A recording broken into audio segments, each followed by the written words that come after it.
Bonjour à tous et bienvenue dans ce nouvel épisode, bienvenue sur Quintessence. Aujourd'hui je suis pas toute seule parce que je suis avec Nina. Est-ce que tu peux nous faire ton petit coucou? Oh mon dieu.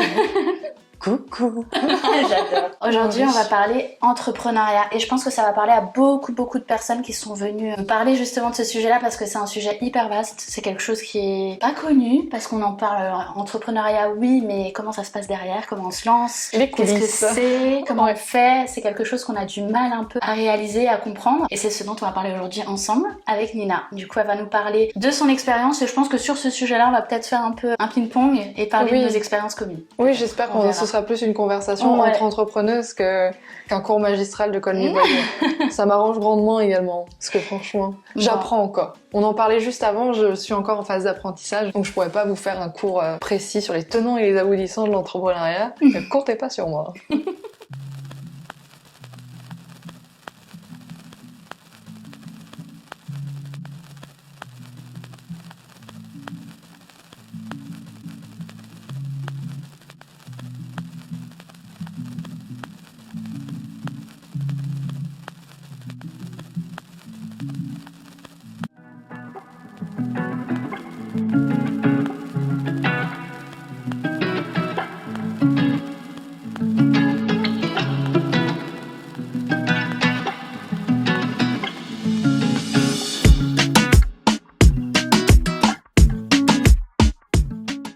Ma mission, mon objectif, te permettre de devenir qui tu es vraiment.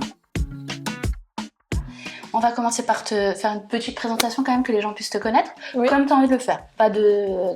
Tac, pose pas de questions, tu te présentes J'y vais comme au tu veux. feeling, quoi. Ouais. Alors, présentation de Nina. Présentation de Nina. Tu me diras si t'es d'accord.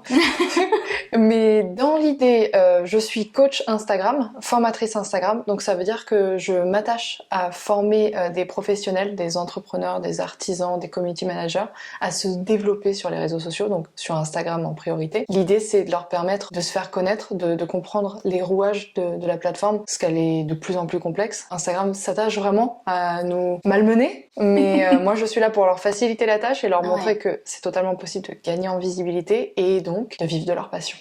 On va dire ça comme ça.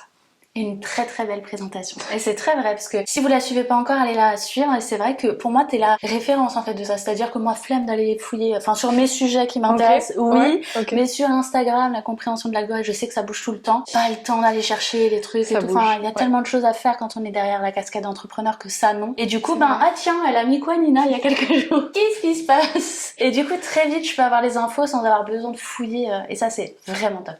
Moi, je suis contente. Je pense que tu as réussi ta mission de départ de vouloir bon transmettre vraiment avec facilité toutes les infos que nous on peut pas trouver. Et puis au-delà de ça, toutes ces infos en général, elles sont aussi du côté anglais. Faut parler. C'est pas faux, mais même moi, ouais, je consomme beaucoup de contenu aux US, etc. Même quand tu lis des articles sur l'algorithme et tout, si déjà t'es perdu, on t'explique la portée, l'impression, etc. Je me souviens que longtemps j'ai abandonné à chaque fois, notamment dans l'analyse statistique, et je me suis dit de toute façon, moi, les chiffres, et je comprenais rien. Quand je me suis juste penchée un tout petit peu sérieusement, que j'ai pris les choses au sérieux et que je me suis rendu compte que c'est compréhensible et qu'on peut se permettre de juste se poser 2 minutes pour que ce soit ces statistiques ou autres, et que j'ai vu que ça apportait beaucoup plus de résultats.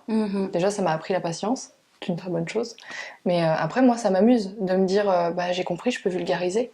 C'est vraiment le deal. Et je t'en parlais juste avant ça, avant d'être coach Insta, etc. J'étais journaliste, et la vulgarisation fait totalement partie du job. Donc, j'aimais bien cette idée d'être médiatrice, donc entre une information et mes interlocuteurs, et de pouvoir leur faciliter la tâche. C'est vraiment... Moi, on m'a jamais facilité la tâche. Donc si je peux me permettre de le faire, d'être une sorte de couteau suisse, on va dire ça comme ça, je suis bien contente. Donc ce que tu me dis, ça me touche. Ah bah avec plaisir. Et je suis contente parce que je vois qu'on se rejoint vraiment, je pense, parce que c'est un peu ce que je fais aussi. Tu vois, que ce soit quand j'accompagne des entrepreneurs ou même les particuliers. Très souvent, tu sais, je suis la personne chez qui on vient demander Sab, comment on fait ses impôts? Sab, comment on gère la comptabilité? Je vois très bien. Tu vois. Et du coup, en fait, pour moi, c'est facile. Et ma meilleure amie m'a fait remarquer il y a pas longtemps que j'ai toujours tendance à répéter, c'est que un mot. faut juste que tu comprennes le mot, parce que justement la France elle a tellement envie de rendre tout difficile administratif que du coup en fait, et dans la vie en général, hein, que ce soit moi dans la compréhension de l'humain, toi dans les stats et la compréhension de l'algorithme, pas YouTube, j'allais dire YouTube mais Instagram, c'est pas un souci. Peut-être bientôt, qui sait. Laisse-moi le temps quand même, hein. Déjà qu'on me pose 1000 questions sur TikTok, YouTube ça viendra ensuite après. C'est vrai. Donc du coup que ce soit là dans la compréhension algorithme Insta, TikTok ou dans la vie en général, la compréhension de l'humain, l'entrepreneuriat, en fait tout n'est que des mots. Et ça c'est hyper important de le comprendre, parce que chercher un dico, chercher la définition du mot et vous vous rendrez compte qu'en fait la personne en face de vous, soit elle utilise du jargon technique parce qu'elle a que l'habitude de parler comme ça, mais c'est incompréhensible pour la majorité Coucou des les gens. juristes. Soit il y a des gens qui aiment bien aussi un peu se faire mousser en utilisant des mots assez techniques et du coup j'aime bien aussi utiliser des mots parce que je trouve que la langue française est merveilleuse. Mais il y a un monde entre tu reçois, la première fois que j'ai eu un papier rédigé par un avocat, j'avais l'impression de ne pas savoir parler français. Et là tu te rends compte que non, c'est des codes. Et comme tu le dis très bien, à partir du moment où tu assimiles les codes et que tu te donnes le droit de pas les comprendre tout de suite et de comprendre que c'est bête, hein, mais à partir du moment, et j'en ai parlé avec une cliente à moi, Shaima, si tu regardes cette vidéo, elle est passée aussi à Strasbourg, parce que Madine Colmar, elle a débarqué à Strasbourg, donc ça me fait trop plaisir, c'est la première fois qu'on se voit en vrai d'ailleurs, on leur a même pas dit. Non. Mais en fait, à la base, on parle d'entrepreneuriat, on est en train de partir dans l'essence. Oh Dieu. Mon Dieu, pardon. Mais comme je disais, elle m'a dit, du coup, parce qu'on parlait des codes, elle m'a dit, et là je vais vous parler du bac de maths, je vais très loin, mais attendez, vous allez comprendre, trust the process. L'idée, c'est que vraiment, elle m'a dit, tu sais, en maths, c'était pas ouf. Et je dis, mais on se sait, genre, il y a tellement de gens sur cette planète, il y a des gens logiques et des gens créatifs. Et du coup j'étais vraiment là, moi le bac de maths je l'ai bossé très dur, j'ai eu ma note, j'étais contente tu vois, mais en cours c'était cata. Et elle m'a dit j'ai eu un déclic moi, ce qui fait que j'ai une très bonne note au bac et tout. Je dis c'est quoi ton déclic, t'es devenue Einstein ou... Elle m'a dit non, à partir du moment où j'ai accepté qu'il n'y avait pas d'explication à trouver, c'est juste c'est comme ça. Et il y a des choses dans la vie, elles sont comme elles sont, c'est comme ça. C'est comme tu dois faire un devis, tu dois faire une facture, c'est comme ça. Après, le côté créatif des réseaux, c'est ça qui est pratique. C'est que si tu as un problème avec le côté logique, tu peux trouver des gens qui ont cette logique et qui peuvent te faciliter la tâche. Si c'est le côté créatif, tu peux trouver des créatifs, etc. Mais à partir du moment où tu comprends qu'il y a certaines étapes dans l'entrepreneuriat, c'est comme ça, c'est pas autrement. D'où le rapprochement avec le bac de maths. Désolée de vous avoir rappelé des moments horribles de votre vie. Mais j'ai raté mon bac en plus, hein, donc merci. C'est vrai ? Ouais. Et tu l'as repassé ou juste... Ouais, 4 ans après, j'ai repris mes études. Waouh. Je suis allée jusqu'au master. La classe. Ouais, je suis fière de moi. Bah tu peux. J'avais besoin de me prouver à moi-même que j'étais capable. Mais surtout que c'est un peu franco-français ce côté, tu sais, le côté diplômant. Il faut, si t'as pas le bac, c'est que on part du principe que t'es attardé. Et je suis crue, mais parce que je trouve que les gens fonctionnent vraiment comme ça. Et pourtant, quand tu dis que t'as 2 masters, tu peux te retrouver un peu dans la galère financièrement et tu dois te réinventer un métier. Voilà. Ah, on en reparlera après. Avec plaisir. Donc revenons à l'entrepreneuriat. Oui, sinon on va vas-y. C'est toi qui guide. Vas-y. Nina, coach Insta, dans les grandes lignes, comme elle s'est présentée. On te trouve sous quoi? Sous cette table. Non, je rigole. L'humour, c'est vraiment pas le truc. Call me voyou. Call me voyou partout. C'est très gentil. Mais partout, je me suis appelée Call me voyou partout. Déjà parce que c'était dispo. Et je trouve ça plus logique et facile pour moi comme pour vous. Voilà. Okay. Donc, Call me voyou. Et aujourd'hui, on va parler entrepreneuriat. Donc moi, ce qui m'intéresse, c'est ton parcours. Comment t'en es arrivé là à devenir entrepreneur? Moi, j'ai quelques petits... On a échangé rapidement déjà ensemble. Donc mais j'ai les grandes lignes. Je pense qu'il y a des détails que j'ai pas. Donc j'aimerais bien savoir comment t'en es arrivé dans cette cuisine. Oh mon Dieu, cette cuisine entrepreneur. À faire toutes tes petites vidéos comme ça, à exploser et à devenir un peu l'expert d'Instagram. Enfin, après, je me trompe, mais moi, perso, j'ai jamais vu un autre compte qui explique comme ça les rouages d'Instagram. Je peux me tromper, mais après, j'ai peut-être pas fouillé. Oui, c'est ça, mais après, je pense que je suis pas la seule. On est rarement les seuls dans ce qu'on fait. On est les seuls dans la manière dont on l'amène. Donc je ne sais pas s'il y a d'autres personnes peut-être qui étaient plus attachées à faire des choses, je sais pas, soit des formations vraiment où elles expliquent l'algorithme de fond en comble ou je ne sais pas trop. Après moi, les infos, quand je scrolle, je vois des gens qui en parlent très bien, mais c'est vrai que je consomme beaucoup de vidéos anglaises, américaines. Oui. Donc en France, je ne pense pas être la seule. Je suis tombée sur 2-3 comptes, je pourrais te filer des noms si jamais ça t'intéresse. J'aime beaucoup leur façon de voir les choses, mais comme dit, on n'a vraiment pas la même approche et c'est ça qui est génial. mais je ne pense pas être la seule à parler des sujets que j'aborde. Mais peut-être la façon dont je le fais, oui, je pense que c'est ça qui est intéressant dans l'entrepreneuriat, c'est que tu peux aborder les choses et qu'elles soient alignées à ta façon de voir le monde. Ça, c'est top. L'alignement. On en parlera peut-être de ça. Avec grand plaisir. Grand, vaste sujet. Du coup, je dois t'expliquer... Comment tu en es venue à devenir entrepreneur? Est-ce que c'est en toi depuis toujours? Est-ce que... J'en sais rien. Cette question. Commençons en 1993. J'avais... Oh punaise, mais oui, j'ai 30 ans d'ailleurs. Je le pose comme ça, je m'en débarrasse. J'ai vu la dernière fois, quand t'avais dit que t'étais ton anniversaire et qu'il y a des gens, ils t'ont dit « Ah ouais, t'as 30 ans, je t'ai donné 20 ans. » Mais ça m'arrive encore assez souvent et bon, je le prends bien, il faut prendre les choses bien. De toute façon, une femme, on t'oblige un peu à prendre les choses bien à partir du moment où on te dit que tu fais plus jeune que ton âge, comme si vieillir était un problème. Mais bref, ça c'est encore un autre sujet. Mais dans l'idée, ça me fait beaucoup rire parce que j'ai vraiment des personnes de l'âge de ma mère qui me suivent, parce que j'ai une communauté vraiment plus de 30 ans, voire vers 60. Okay. Donc j'ai des gens quand même âgés. Et donc du coup, ils ont vraiment ce côté un peu... je les sens un peu paternalistes ou tu sais, tu sens que la façon dont ils m'abordent, je suis une gentille chose et une jeune fille, tu vois. Et du coup, quand je leur ai dit 30 ans, ils étaient là en mode... Je me suis fait avoir, là, le branding m'a complètement eu. Cette fille n'est pas du tout une jeune fille, c'est une adulte. Oui, je suis une adulte. Mais ça me fait beaucoup rire. Mais dans l'idée, alors, on va la faire simple. Il y a eu un moment au lycée, vous l'avez tous connu, on vous dit tu veux faire quoi de ta vie ?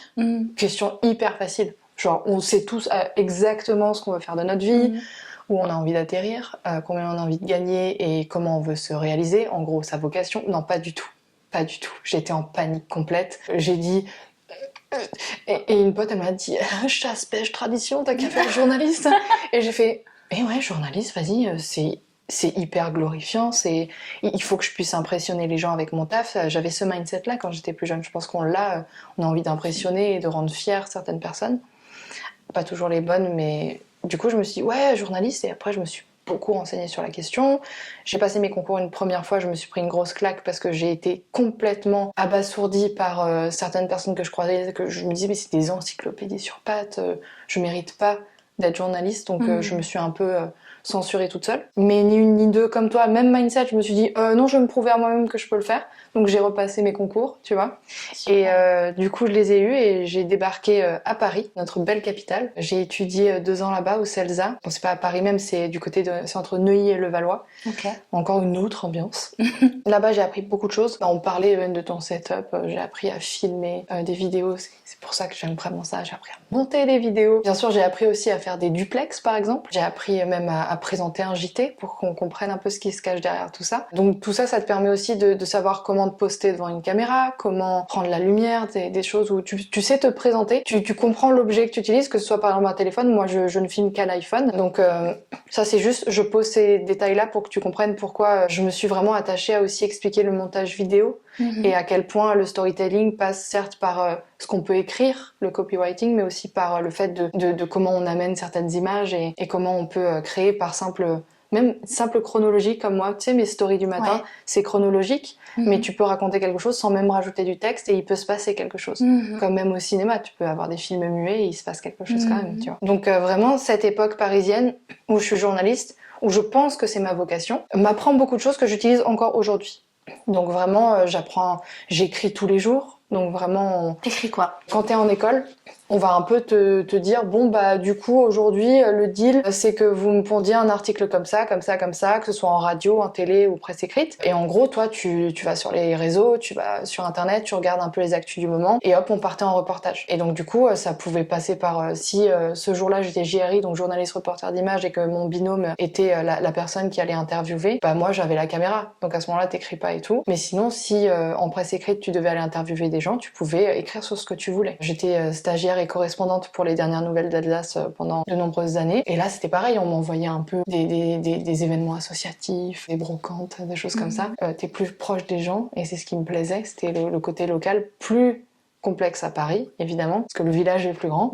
Mais en gros, ouais, j'écrivais sur des choses comme ça et on t'apprend à construire un article. Ça, par contre, il a fallu que je le déconstruise parce que on n'écrit pas des légendes sur Instagram comme on écrit un article, même s'il faut pouvoir poser vraiment les informations importantes. Mais t'es pas dans les 5 W où, quand, quoi, comment. T'es plus dans le je t'accroche, viens, il faut vraiment que tu lises ça, je sais que ça va t'intéresser. Et après, tu tiens ta promesse, tu dévoiles, je sais pas, tu donnes des tips, tu parles de toi, enfin, en fonction de l'objectif de ta publication. Donc c'est pour ça que je te dis, il y a toujours un parallèle entre ce que j'étais et ce que je suis devenue. Et donc du coup, non, l'actu tel quel, moi je vais pas simplement dire le 14 mars à 14h, le patron d'Instagram, Adam Mosseri, déjà là je perds les gens dans la vidéo. Ouais, oui, tu vois, ouais, carrément. alors que dans un article de presse je suis contrainte et forcée de le débuter le où, quand, quoi, comment. Donc là déjà il y a ce truc là, donc ça tu dois le déconstruire. Tout bête, on n'y pense jamais, mais sur les réseaux sociaux faut beaucoup se répéter pour ce qui est du référencement. Faut vraiment aider l'algorithme à comprendre dans quoi tu t'inscris.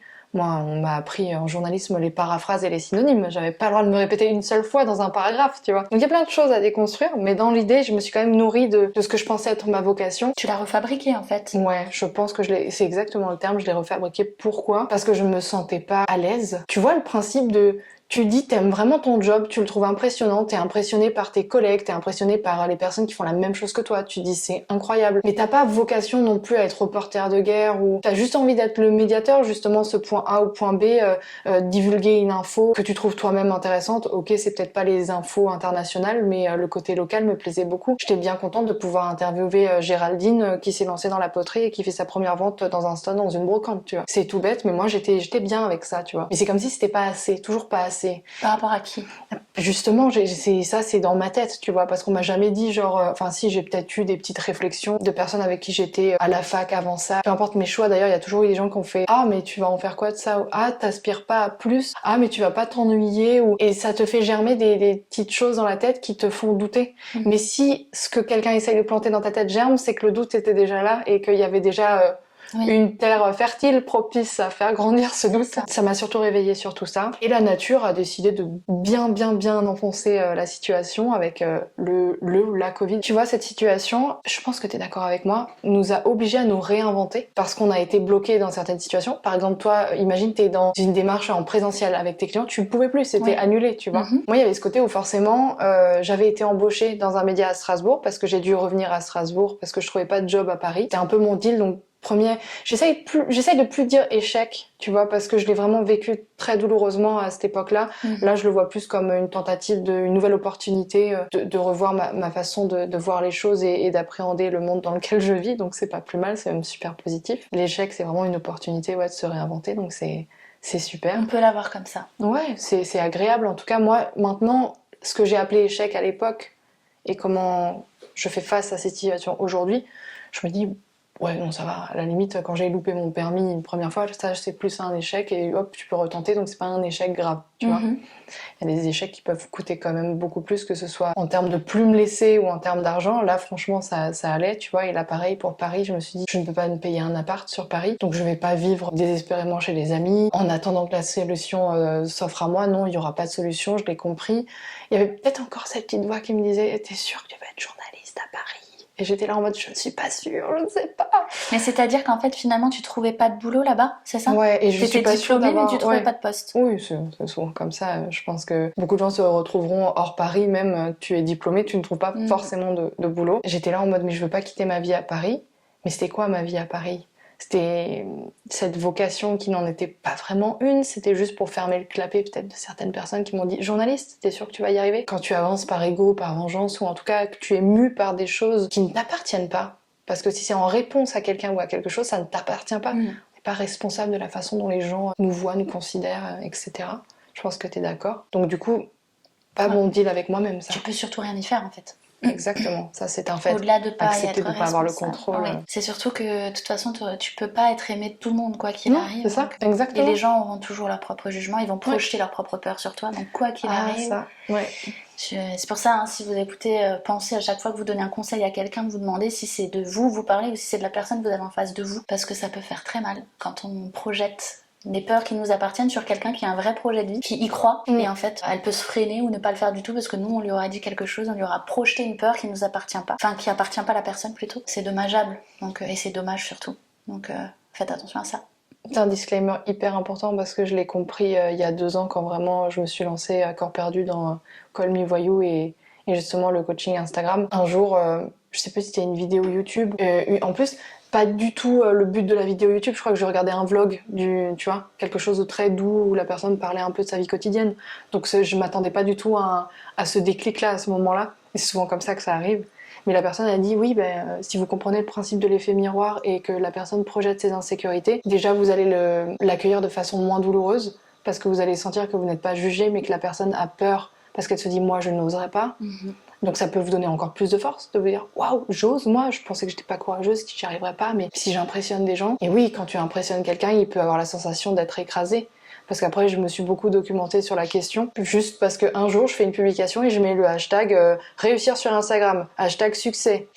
J'ai effacé, j'ai fait, c'est quoi ces hashtags? Je vais jamais mettre ça. Et après, je me suis renseignée, je me suis dit, c'est quoi le succès finalement? J'ai pas envie de promettre du succès aux gens, qu'est-ce que c'est le succès? Et après quand j'ai creusé cette question justement et j'avais toutes ces questions d'insécurité et de doute en latence dans ma tête, je me suis rendu compte grâce à un youtubeur également qui s'appelle Grégoire Dossier et lui avait parlé du succès et lui avait dit le succès, ça venait pas de lui hein, mais il l'avait lu mais il l'a bien vulgarisé donc j'ai trouvé ça très très très pertinent. Il avait expliqué qu'il faut pas voir le succès comme un gâteau avec des parts où si quelqu'un prend une part, une autre personne prend une part, t'arrives, il y a plus de gâteau, plus de succès pour toi et tu peux le rapporter au fait de par exemple te lancer dans une niche où on se dit il y a d'autres coachs Instagram, les places sont déjà prises, je peux pas être si novatrice que ça, je peux pas apporter quelque chose de plus, une nouvelle pierre à l'édifice, etc. Mais bien sûr que si, justement c'est ce qu'on disait avant, c'est la façon dont tu racontes les choses, dont tu apportes les solutions qui vont justement rendre ton propos différent et attrayant pour certaines personnes et pas pour d'autres, tu vois. J'irais même plus loin, c'est pas que la façon dont tu le fais, c'est qui tu es toi. Ah oui, comment tu incarnes, oui, ouais, ça tu as raison. Parce que je sais pas si tu le ressens par rapport aux personnes qui viennent vers toi, moi je le ressens par rapport aux personnes qui viennent vers moi dans mon domaine, c'est que les gens ils viennent pour mon énergie. Oui. Qui je suis moi. Oui, ça c'est vrai. Il y a pas longtemps, j'ai une personne que j'ai accompagnée pendant un moment qui m'a recontactée parce que maintenant elle veut se lancer dans l'accompagnement de l'humain à travers d'autres outils que les miens. Et elle m'a dit qu'au départ, parce qu'il y a cette question de trop jeune. Parce que moi, ce métier-là que je fais, quand je me suis lancée dans le coaching, quand j'étais même encore apprentie, ma patronne de l'époque, qui était elle certifiée coach et qui était toxique au possible, me disait vous êtes trop jeune pour être coach. Donc et cette femme avec qui j'ai échangé, elle me disait que quand elle a cherché quelqu'un pour l'accompagner, elle est allée chercher des gens plus âgés, avec plus de bagou, plus de... Tu dis il y a plus d'expérience. Plus d'expérience. Okay. Ça matchait pas énergétiquement et elle est tombée sur moi, elle m'a dit t'es la personne la plus junior que je suis allée voir et dès qu'on s'est appelé c'était ok. Comme quoi hein. Ouais. On est tous le vieux de quelqu'un de toute façon. Ouais. Non mais on a le même âge avec cette fille. Ah, c'est génial. Ouais. Bon, tu lui as fait sauter une barrière limitante sans le vouloir là. Non, ça c'est super. Ouais. Nickel. Mais tout ça pour dire que ouais, comme tu disais, c'est pas que ce que tu fais, parce que oui, ce que tu fais a de l'impact quand même, parce que toi, ta manière de monter les vidéos, c'est pas la même que celle de quelqu'un d'autre. C'est toujours subjectif en fait. Même l'angle de vue, ces choses-là, donc c'est ça qui est intéressant. Mais au-delà de ça, c'est toi, c'est ton sourire, enfin comment t'es toujours en train de faire des blagues, des choses comme ça. Non mais tu te prends jamais trop au sérieux, tu vois, et c'est ça qui fait que les gens ont en plus de ça envie d'écouter ce que t'as à dire. Donc c'est qui tu es et ce que tu dégages aussi. Tes petites perruches aussi, tu vois. Maintenant il y en a plus qu'une. Oui je sais, tu l'as toujours pas retrouvée. Non mais on paie à son âme parce que je pense que c'est pas des animaux qui ont été habitués à l'extérieur. Donc ok.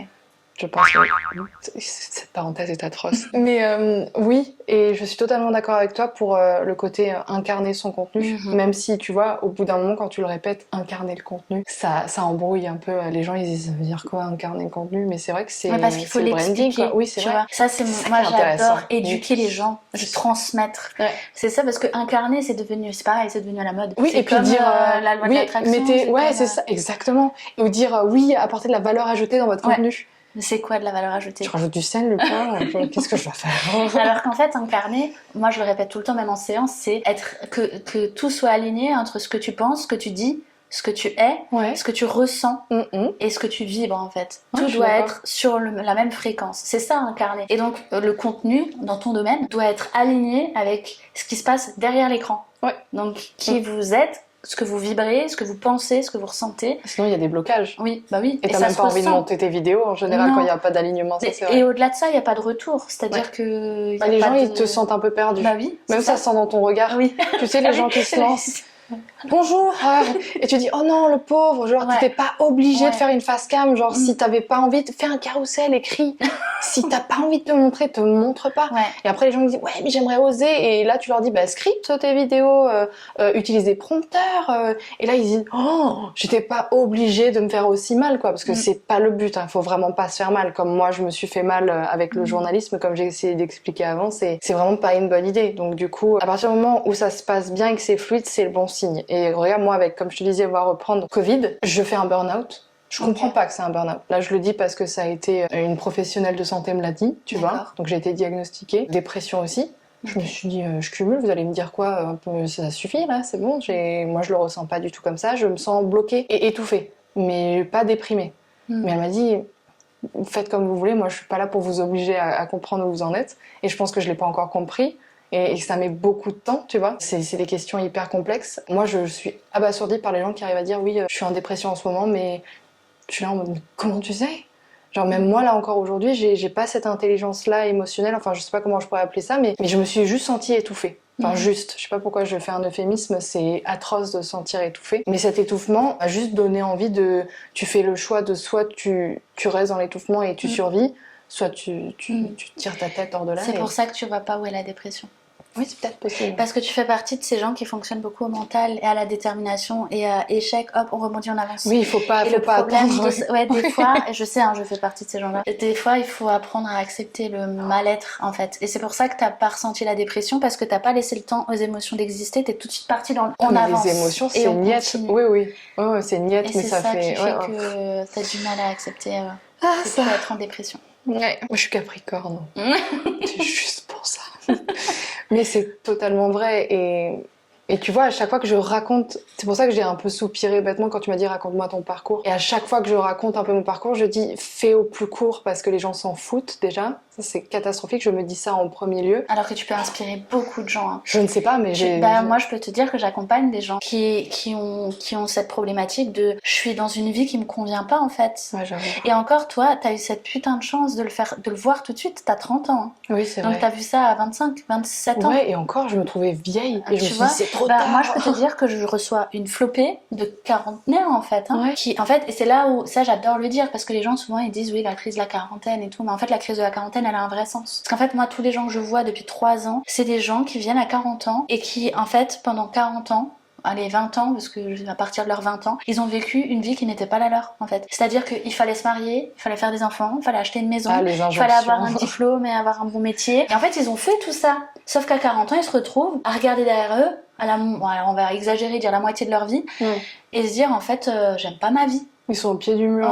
Ouais. Et c'est ça la crise de la quarantaine, c'est parce que les gens chassaient le naturel, ils revenaient en galop. Pendant plus de 20 ans, ils ont refoulé ce qu'ils étaient vraiment et ce qu'ils voulaient vraiment parce qu'ils répondaient au code de la société. Et toi, tu t'en es rendu compte tout de suite. T'as fait une école de journalisme et c'était pas ok et tu l'as vu tout de suite et t'as rebondi. Donc ça, c'est cool. Et c'est pas inintéressant, au contraire. Et tu vois, j'ai même des personnes que j'accompagne qui ont notre âge, qui en sont là. Hein. Là, j'ai une personne que j'accompagne, je trouve ça trop beau. Il y a 1 an, elle partageait son expérience de j'en peux plus de vivre une vie qui est pas la mienne, mais j'ai trop peur de changer parce que je peux pas être insécurisée, je peux pas ne pas avoir de revenus, je peux pas... Ouais, c'est le principe de la zone de confort un peu nécessaire, quoi. Exactement. Et ben là, on est à 1 an, j'ai plus 1 an. Et ben elle a tout changé. Là, elle a un boulot alimentaire. Elle vient de passer les 6 derniers mois entre coaching, dev perso avec moi et à côté recherche constante de compétences, qu'est-ce qu'elle aime, qu'est-ce qu'elle veut. Et ben là, elle va reprendre des études de kiné. Alors qu'elle avait un master en marketing et communication quand même. Ah, c'est génial ça! Et là, elle va repartir pour 3-4 ans d'études de kiné en Allemagne. Et qu'elle parle plusieurs langues et que du coup, elle travaillait en Allemagne depuis 2-3 ans. Et que du coup... Et tu vois, cette personne... Elle s'est trouvé un projet qui était vraiment aligné à ce qui l'a fait vibrer. Mais parce que jusqu'à présent, elle faisait... Parce qu'il faut avoir des diplômes, si tu veux réussir dans ta vie, bien gagner ta vie, il faut avoir des diplômes, parce que le marketing et le commerce, c'est bien vu, parce que si, parce que ça. C'était pas sa vie, en fait. Et là, c'est exactement ce que tu racontes sur ton histoire, comment t'en es devenu entrepreneur, parce que t'as vécu la vie des autres, en fait. Oui, c'est vrai.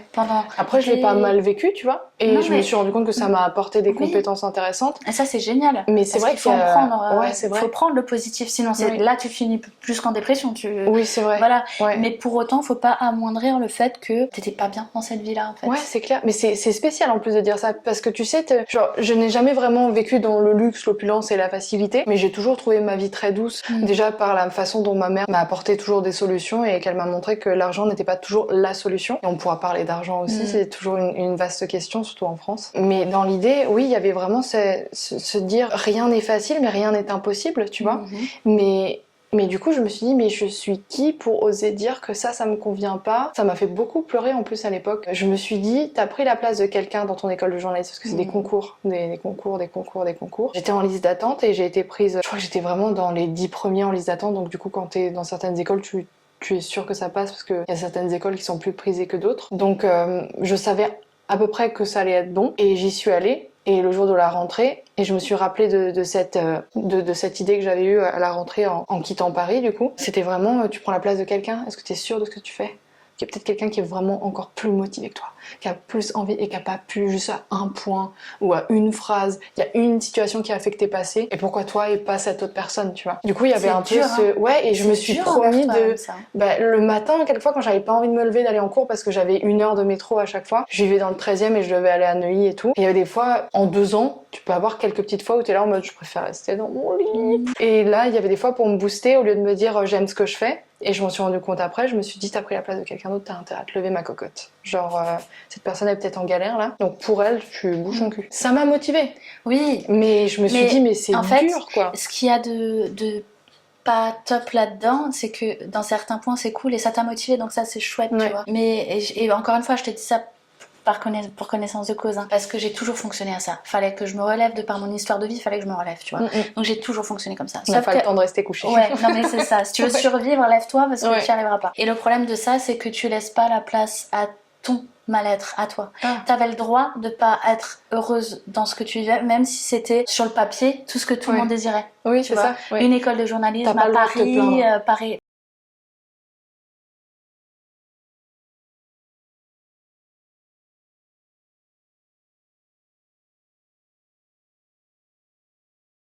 tout ce qu'il faut, toi t'es pas bien, donc laisse de la légitimité à ça en fait. Et la vie c'est pas un cahier des charges à remplir en plus. Moi ça m'arrangeait de voir les choses comme ça aussi parce que ça m'angoisse. Je suis d'un naturel beaucoup plus introverti qu'extraverti, ce qui ne se ressent pas parce que justement c'est mon deal, c'est travailler à paraître plus que d'être moi-même, et on me l'a longtemps reproché. Encore récemment il y a des gens qui m'ont dit j'ai l'impression de pas connaître Nina, tu vois. Je ne sais jamais quoi répondre, je sais jamais si c'est ma faute, je sais pas si je dois répondre pardon j'y arrive pas, ou c'est peut-être toi tu me donnes pas assez confiance, ou tu vois. Donc du coup maintenant au lieu de réfléchir aux autres qui me font peur par nature, j'ai décidé c'est pas venu comme ça, je philosophe pas toute seule comme ça sur ces questions, c'est arrivé parce qu'en fait avec cette dépression et le burn-out je voulais faire la vanne, c'est pas une vanne du tout, quand à un moment donné j'étais là avec ma psychiatre et je me suis dit bon c'est bon je cumule là, ça va être quoi le prochain problème? Agoraphobie. Mon corps avait décidé, il m'a dit tu veux qu'on te montre vraiment, parce que là tu rigoles, on te dit stop et tu rigoles, on va te montrer en fait ce que c'est notre problème. Notre problème c'est les autres.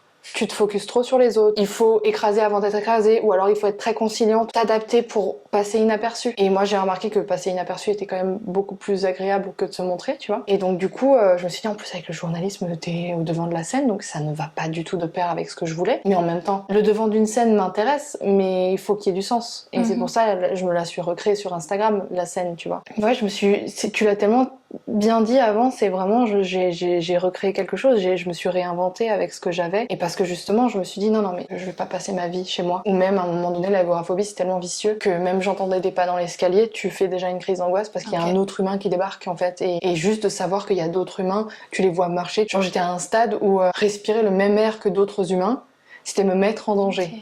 Et du coup, c'était très spécial parce que là, c'est la première fois de ma vie, tu vois, c'est pour ça que je voulais t'en parler, que j'ai accueilli une émotion. Genre j'ai vraiment... Là, je me suis dit, c'est réel, là, c'est tangible. C'est pas tu fais une crise d'angoisse, si tu peux sourire, les gens le voient pas. Là, t'arrives plus à sortir. Et peu importe, même, ok, on a dit le journalisme, c'est bon. T'as renouvelé 2 fois ton CDD, ils ont dit non, pas pour le CDI. Du coup, c'est bon, t'es dédouané du journalisme. Tu peux même raconter qu'ils ont pas voulu te le signer, le CDI, alors que, tu vois, tu trouves des solutions pour... pourquoi Alice, mais tu vas y retourner ou pas? Cette question, vraiment, on me l'a rabâchée. Et c'est à ce moment-là où, quand tu acceptes la situation, tu travailles sur toi et tu te poses les bonnes questions. Et c'est vraiment ce qui m'a permis après d'avoir encore un énième déclic, mais lui qui était professionnel. Ça veut dire, je ne veux pas m'excuser de dire adieu au journalisme et en même temps je veux me trouver et je savais pas qu'il y avait même des coachs pour ça parce que je l'ai fait un peu seule et je me dis si j'avais pu être accompagnée à ce moment-là ça aurait été peut-être un peu moins complexe et un peu moins périlleux, mais c'est à ce moment-là où je me suis dit ok, Instagram c'est vraiment mon truc, les réseaux sociaux c'est mon truc. Quand le simple fait de créer une story, il y a plusieurs personnes dans ton entourage qui disent est-ce que tu peux m'expliquer parce que ça me plairait beaucoup, et que d'un coup il y a même des gens qui disent voilà je vends des bougies, j'aime beaucoup ce que tu fais, je me dis pour faire joli sur mon compte, et là tu te dis attends on peut professionnaliser ça et tout, et là tu cherches, et j'ai vu qu'une pote de Paris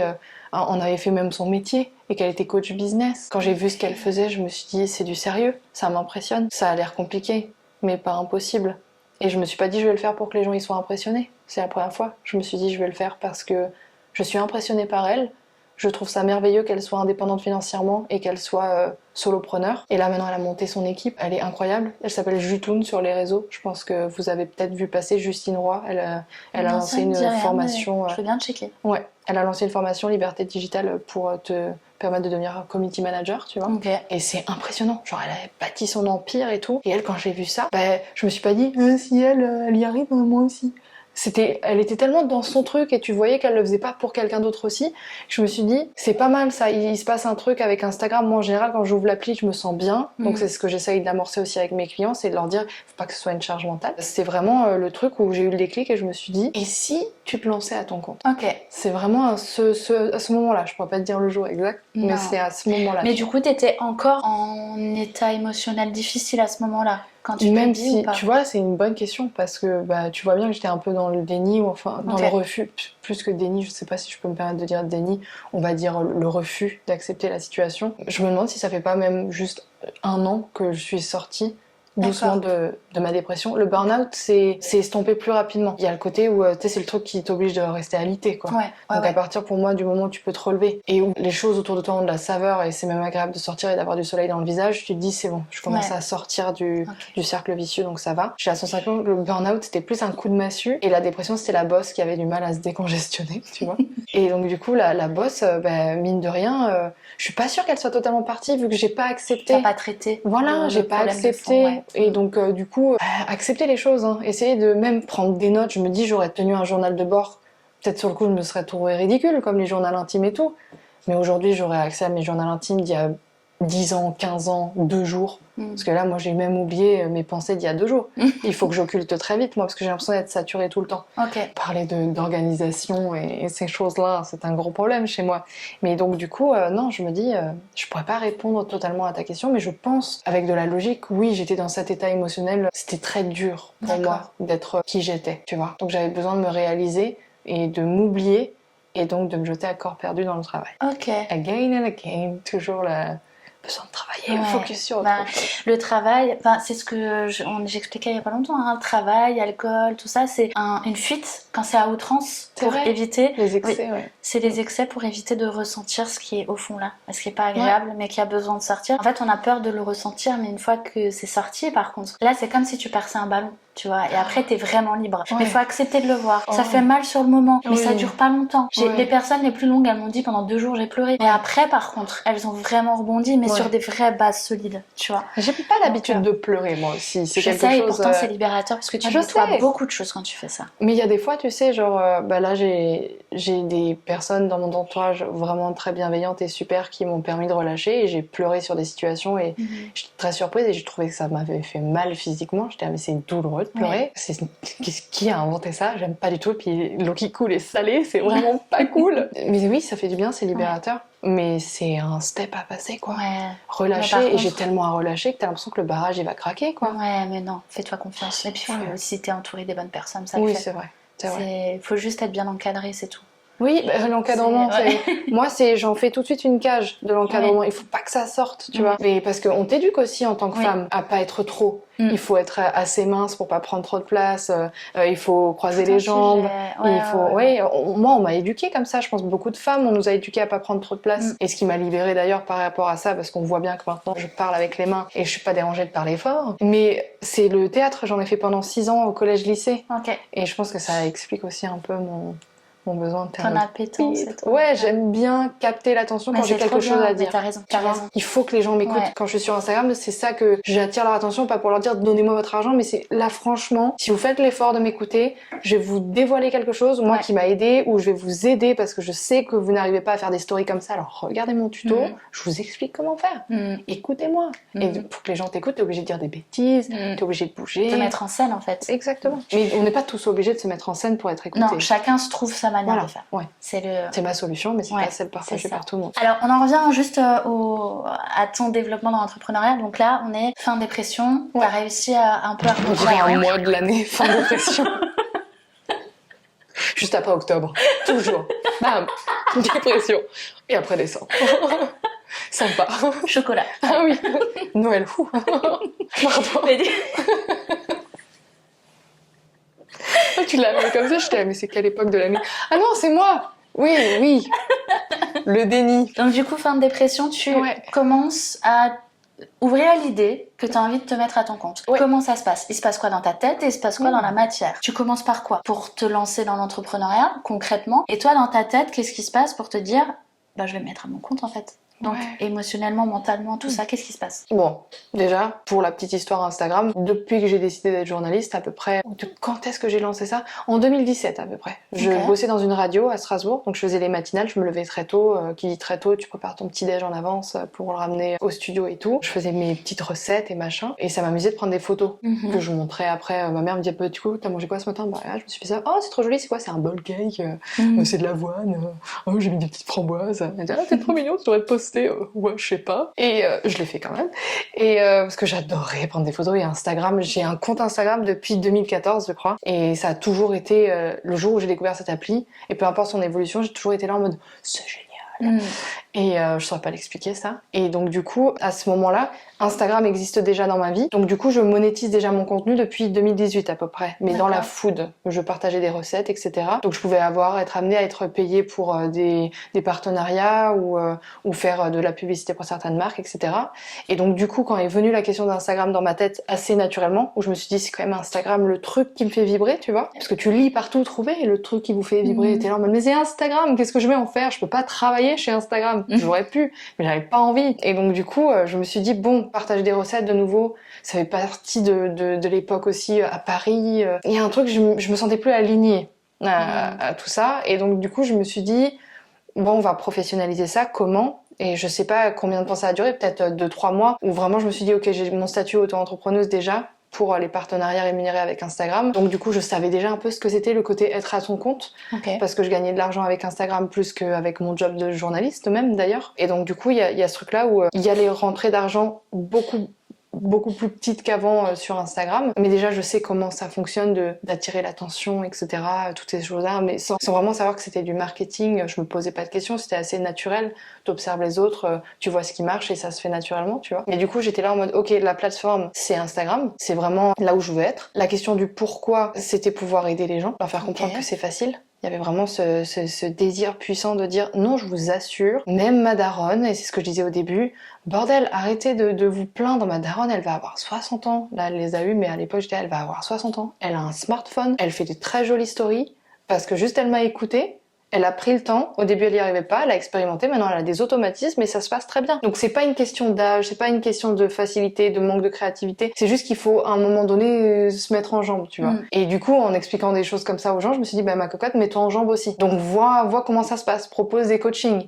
Tu ne sais pas ce que c'est un coaching, pas grave, tu vas expérimenter et les gens sauront. Donc tu commences avec des coachings à 50 € de l'heure, 80 € de l'heure, tu travailles encore à l'heure, etc. Et après ça c'est voué à évoluer, c'est ça qui est rassurant, tu comprends pas tout de suite, tu dis j'y arriverai jamais, mais faut se lancer. Et donc du coup c'est vraiment arrivé comme ça.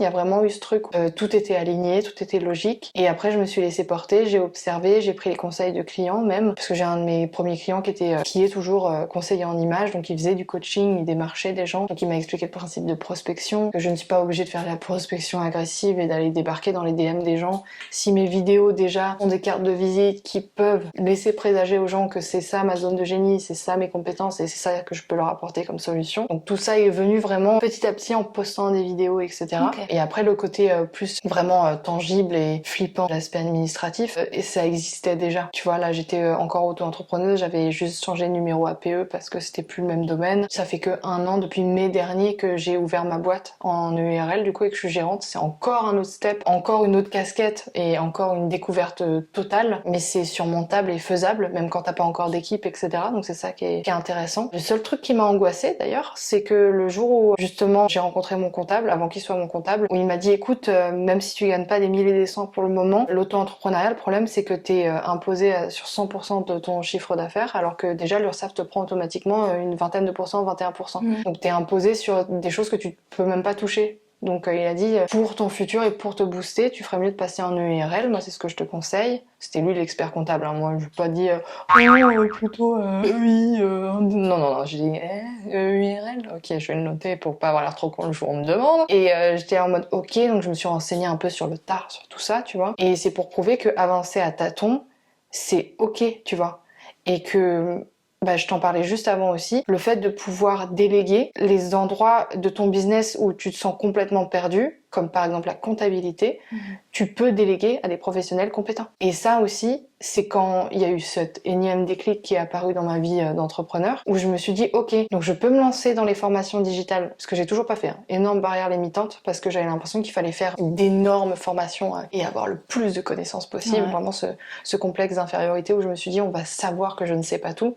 Mais oui, mais je sais que je sais pas tout, mais ça m'empêche pas d'avoir justement d'avoir des connaissances qui aident vraiment des gens qui même s'ils ont ces connaissances-là ne savent pas quoi en faire, ou tu vois. Cet aspect-là est très important pour moi dans l'entrepreneuriat, c'est vraiment ok, j'étais pas bien et j'aurais mieux fait de m'écouter un peu plus émotionnellement, mais j'ai préféré me lancer à corps perdu dans l'entrepreneuriat. J'ai préféré me lancer dans un nouveau projet, mais ça a été intéressant parce que certes c'est pour fuir quelque chose, ce qui est pas toujours la bonne dynamique à adopter, je pense que t'es d'accord avec moi, mais ça m'a permis juste de, plutôt que la réflexion, j'ai privilégié l'action. Et je pense que c'est ce qui m'a aidé là à tenir la distance. Parce qu'il y a des situations où j'ai bossé plus que ce que je devais alors que j'aurais pu déléguer tout de suite. Donc avec le burn-out sous-jacent et tout, tu te dis quand même la corde elle est sensible, pousse pas trop non plus, tu vois. Mais c'est assez facile de trop bosser quand t'es à ton compte, comme de ne plus bosser du tout, ce que j'ai expérimenté aussi cet été où j'ai eu complètement, c'était roue libre totale, parce que ça me faisait tellement peur que je me suis dit si je ferme les yeux, ça existe plus. Très mauvaise idée, mais là ça m'a reboosté, c'est bien aussi. Mais comme quoi, vous pouvez traverser beaucoup d'étapes dans votre aventure entrepreneuriale. Le seul deal à avoir avec vous-même, c'est que vous pouvez pas aller plus vite que la musique. S'il y a des situations qui vous bloquent, travaillez dessus. Soit vous vous formez, soit vous déléguez. C'est super quand même de savoir qu'on peut déléguer, c'est énorme. Je sais qu'on se dit ouais mais ça coûte de l'argent. Oui, mais l'investissement il en vaut la peine. Oui c'est ça. Ça en vaut la peine. Et puis tu peux trouver des personnes qui se lancent aussi. Donc tu peux trouver par exemple tu cherches je sais pas une community manager, tu peux en trouver une qui se lance et qui aura peut-être des prix plus attractifs et vous allez grandir ensemble. Et qui sait vous allez peut-être rester ensemble tout du long parce que vous allez vraiment évoluer ensemble. Elle peut vous apporter aussi des choses. Moi en plus une community manager, j'ai une amie qui l'est, elle m'apporte beaucoup déjà quand on discute parce que le jargon de la communication, moi je l'ai pas, je viens du journalisme, je viens pas de la communication, même si on pourrait penser que les barrières sont fines, c'est quand même pas du tout le même job. Ça veut dire qu'un journaliste pourrait être amené à bosser avec un communicant mais ne sera jamais communicant par lui-même et inversement. Donc il y avait vraiment ce côté, je déconstruisais beaucoup, j'utilisais mes bagages quand même, mais il fallait réinventer. Et qui dit réinvention dit absence de fondation et absence de base. Donc c'est ça qui m'a rassurée quand j'ai compris que l'entrepreneuriat c'était quand même très codifié aussi et qu'il y avait des choses à respecter. Je me suis dit quand même, du coup, ce que je vais faire, c'est que je vais apprendre à être entrepreneuse, parce que ça s'apprend. Je vais expérimenter, je vais accepter de me prendre des murs. Et se prendre des murs, ça peut être avoir 2 vues sur ta première vidéo avant de pouvoir frôler les 10 000 vues, etc. Je dis des bêtises, mais ton ego est forcément mis à mal dans ce genre de situation quand tu t'exposes.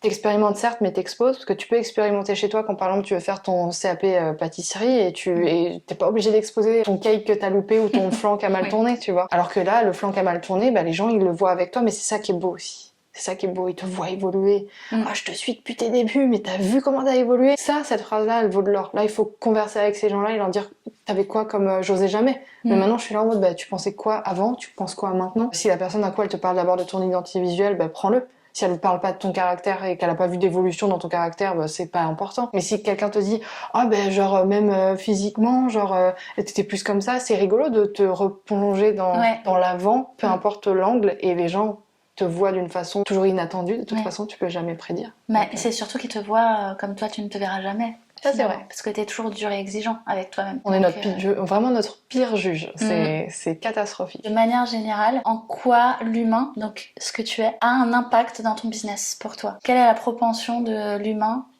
par rapport à la réussite, si je peux dire? Encore une fois, la réussite, elle est... subjective, oui. Ouais, subjective et propre à chacun. En tout cas, par rapport au développement de ton business et de ton activité, quelle part joue le rôle de l'humain et donc de toi en l'occurrence, parce qu'aujourd'hui on parle de toi. Est-ce que j'impulse dans mon business?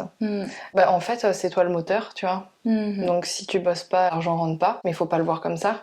Faut plus te dire comment tu peux faire pour que ça s'automatise, pour que tu puisses lâcher du lest justement. Comment tu peux faire pour ne pas avoir de focus sur ce qui te fait le plus mal ou le plus peur, pour te focus sur ce qui fonctionne le mieux pour toi. Vu que je suis curieuse, que j'ai envie, que je suis motivée, ça impulse une énergie positive dans mon business. Mais vu que je suis trop dans le contrôle, ça amorce aussi l'effet inverse de m'empêcher de faire si je peux pas comprendre pourquoi je le fais.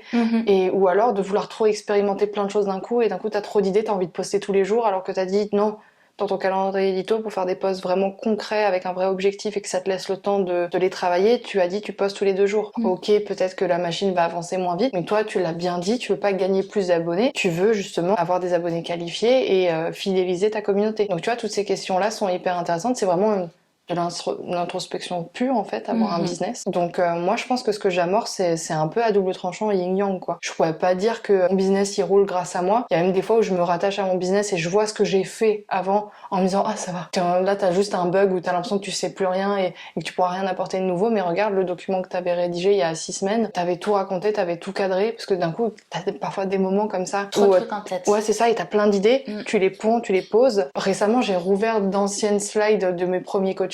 Non, tout n'était pas à jeter, j'ai même récupéré des trucs où je me suis dit mais bravo moi, c'était pas mal, tu vois. Et ça fait du bien aussi, tu vois, où je me dis ah mais ça c'est une très bonne idée que j'ai eue, je vais la prendre et je vais juste la remasteriser parce que maintenant Instagram a évolué ou les attentes de mes clients ou même mes clients que j'attire maintenant ont évolué parce que je communique autrement, etc. Donc je pense que le côté humain, en plus moi je suis vraiment sur le devant de la scène pour mon business vu que je me montre sur les réseaux sociaux en fonction de la dynamique que je crée dans mes vidéos et de la vibes que je crée dans mes vidéos, et j'attire une certaine vibes. Donc ma communauté s'aligne à ce que je donne. Donc du coup, ce qui est très agréable dans ce genre de métier, en tout cas moi je trouve ça agréable, c'est que je fédère quand même des gens autour d'un idéal commun qui est le mien.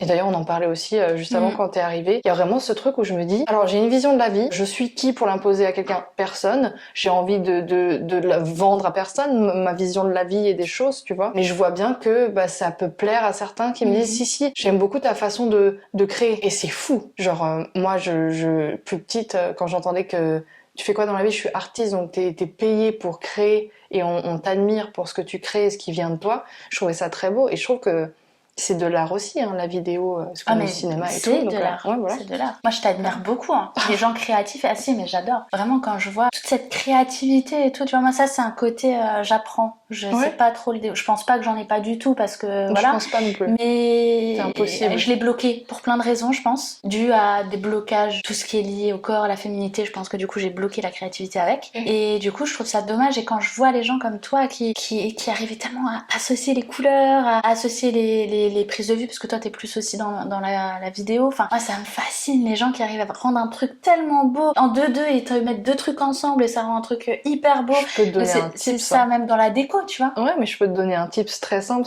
ça s'appelle s'inspirer. Ça veut dire que moi je l'ai beaucoup moins fait et ça m'a fait souffrir, et c'est là où j'ai compris que c'était ça qui me nourrissait. C'est que l'imaginaire, l'imagination, la créativité, appelle ça comme tu veux. Ok, tu peux être muni d'un certain talent, une certaine appétence naturelle.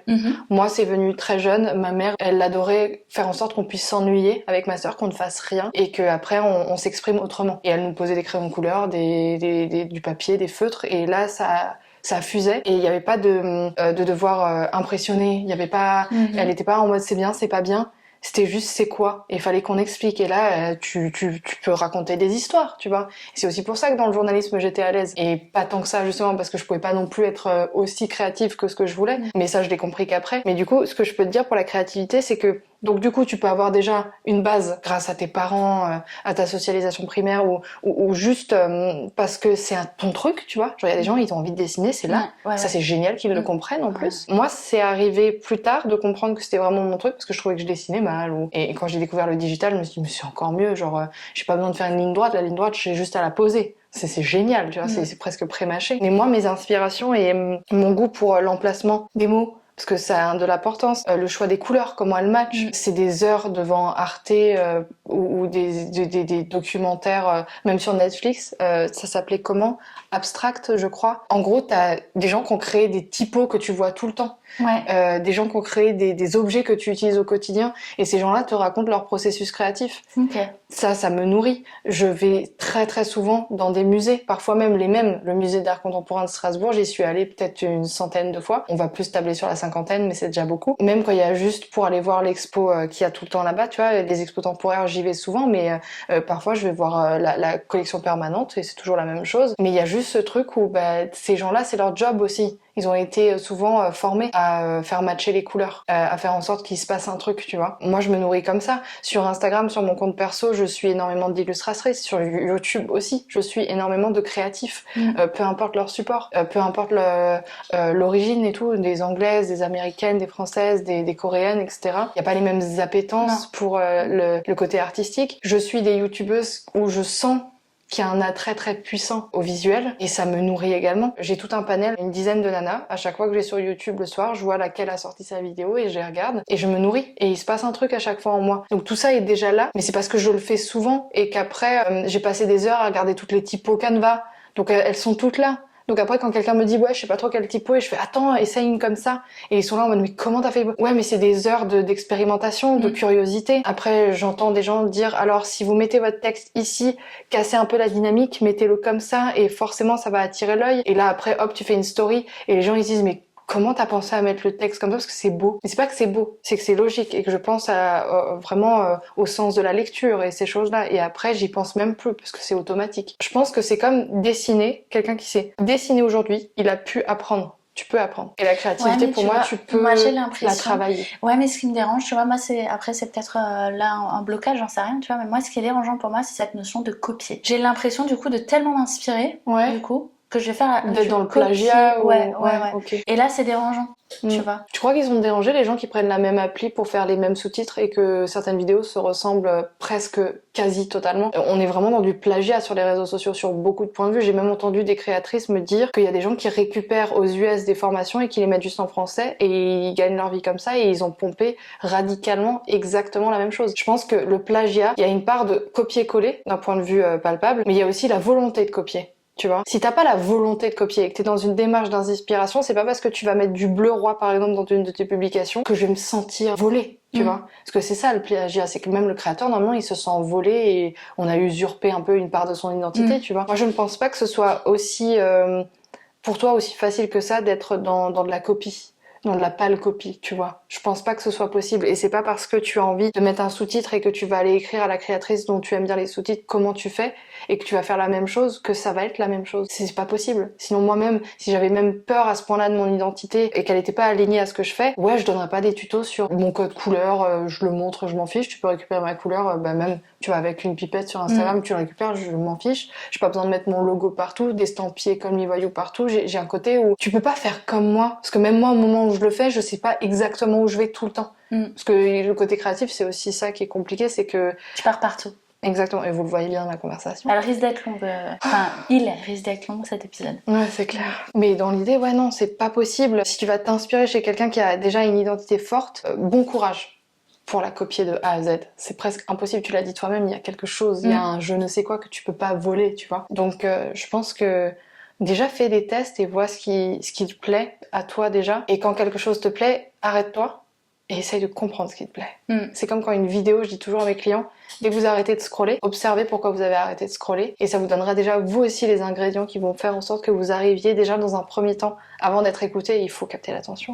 Donc voilà, faut toujours amorcer un peu ce truc-là. C'est vrai que c'est une question que je me pose tout le temps et qui est dérangeante pour moi parce que j'ai horreur de ça. Mais je m'inspire maintenant, j'ai appris, tu vois, à regarder dans un bâtiment, dans une nature, sur un compte Insta, qu'est-ce qu'il y a de beau, comment elle fait, comment même dans un montage film ou série ou Netflix ou quoi. Du coup, je vois comment ils montent les choses, quelle typographie ils utilisent, tout ça. Mais il manque ma patte à moi, tu vois. J'ai l'impression de juste prendre un truc et de le... Copier-coller, oui. Ouais. Bah, c'est le début. C'est comme quand t'es petit. Tu sais, t'es obligé d'être dans l'imitation. Et comme dit, petit, t'es pas dans le plagiat.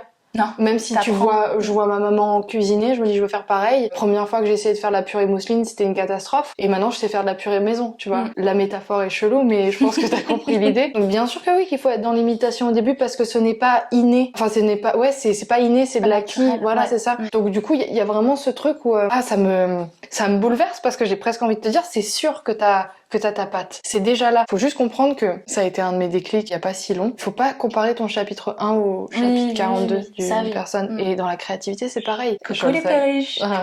Mais ouais, dans l'idée, je pense que le principe de créativité, c'est forcément subjectif. Et même quand je disais le principe du showroom Ikea, je ne juge pas les gens qui ont besoin de ce qui a été fait pour s'en inspirer, c'est ok. Moi, dans plein de trucs, regarde des recettes, je serais incapable, infoutu, de créer moi-même une recette.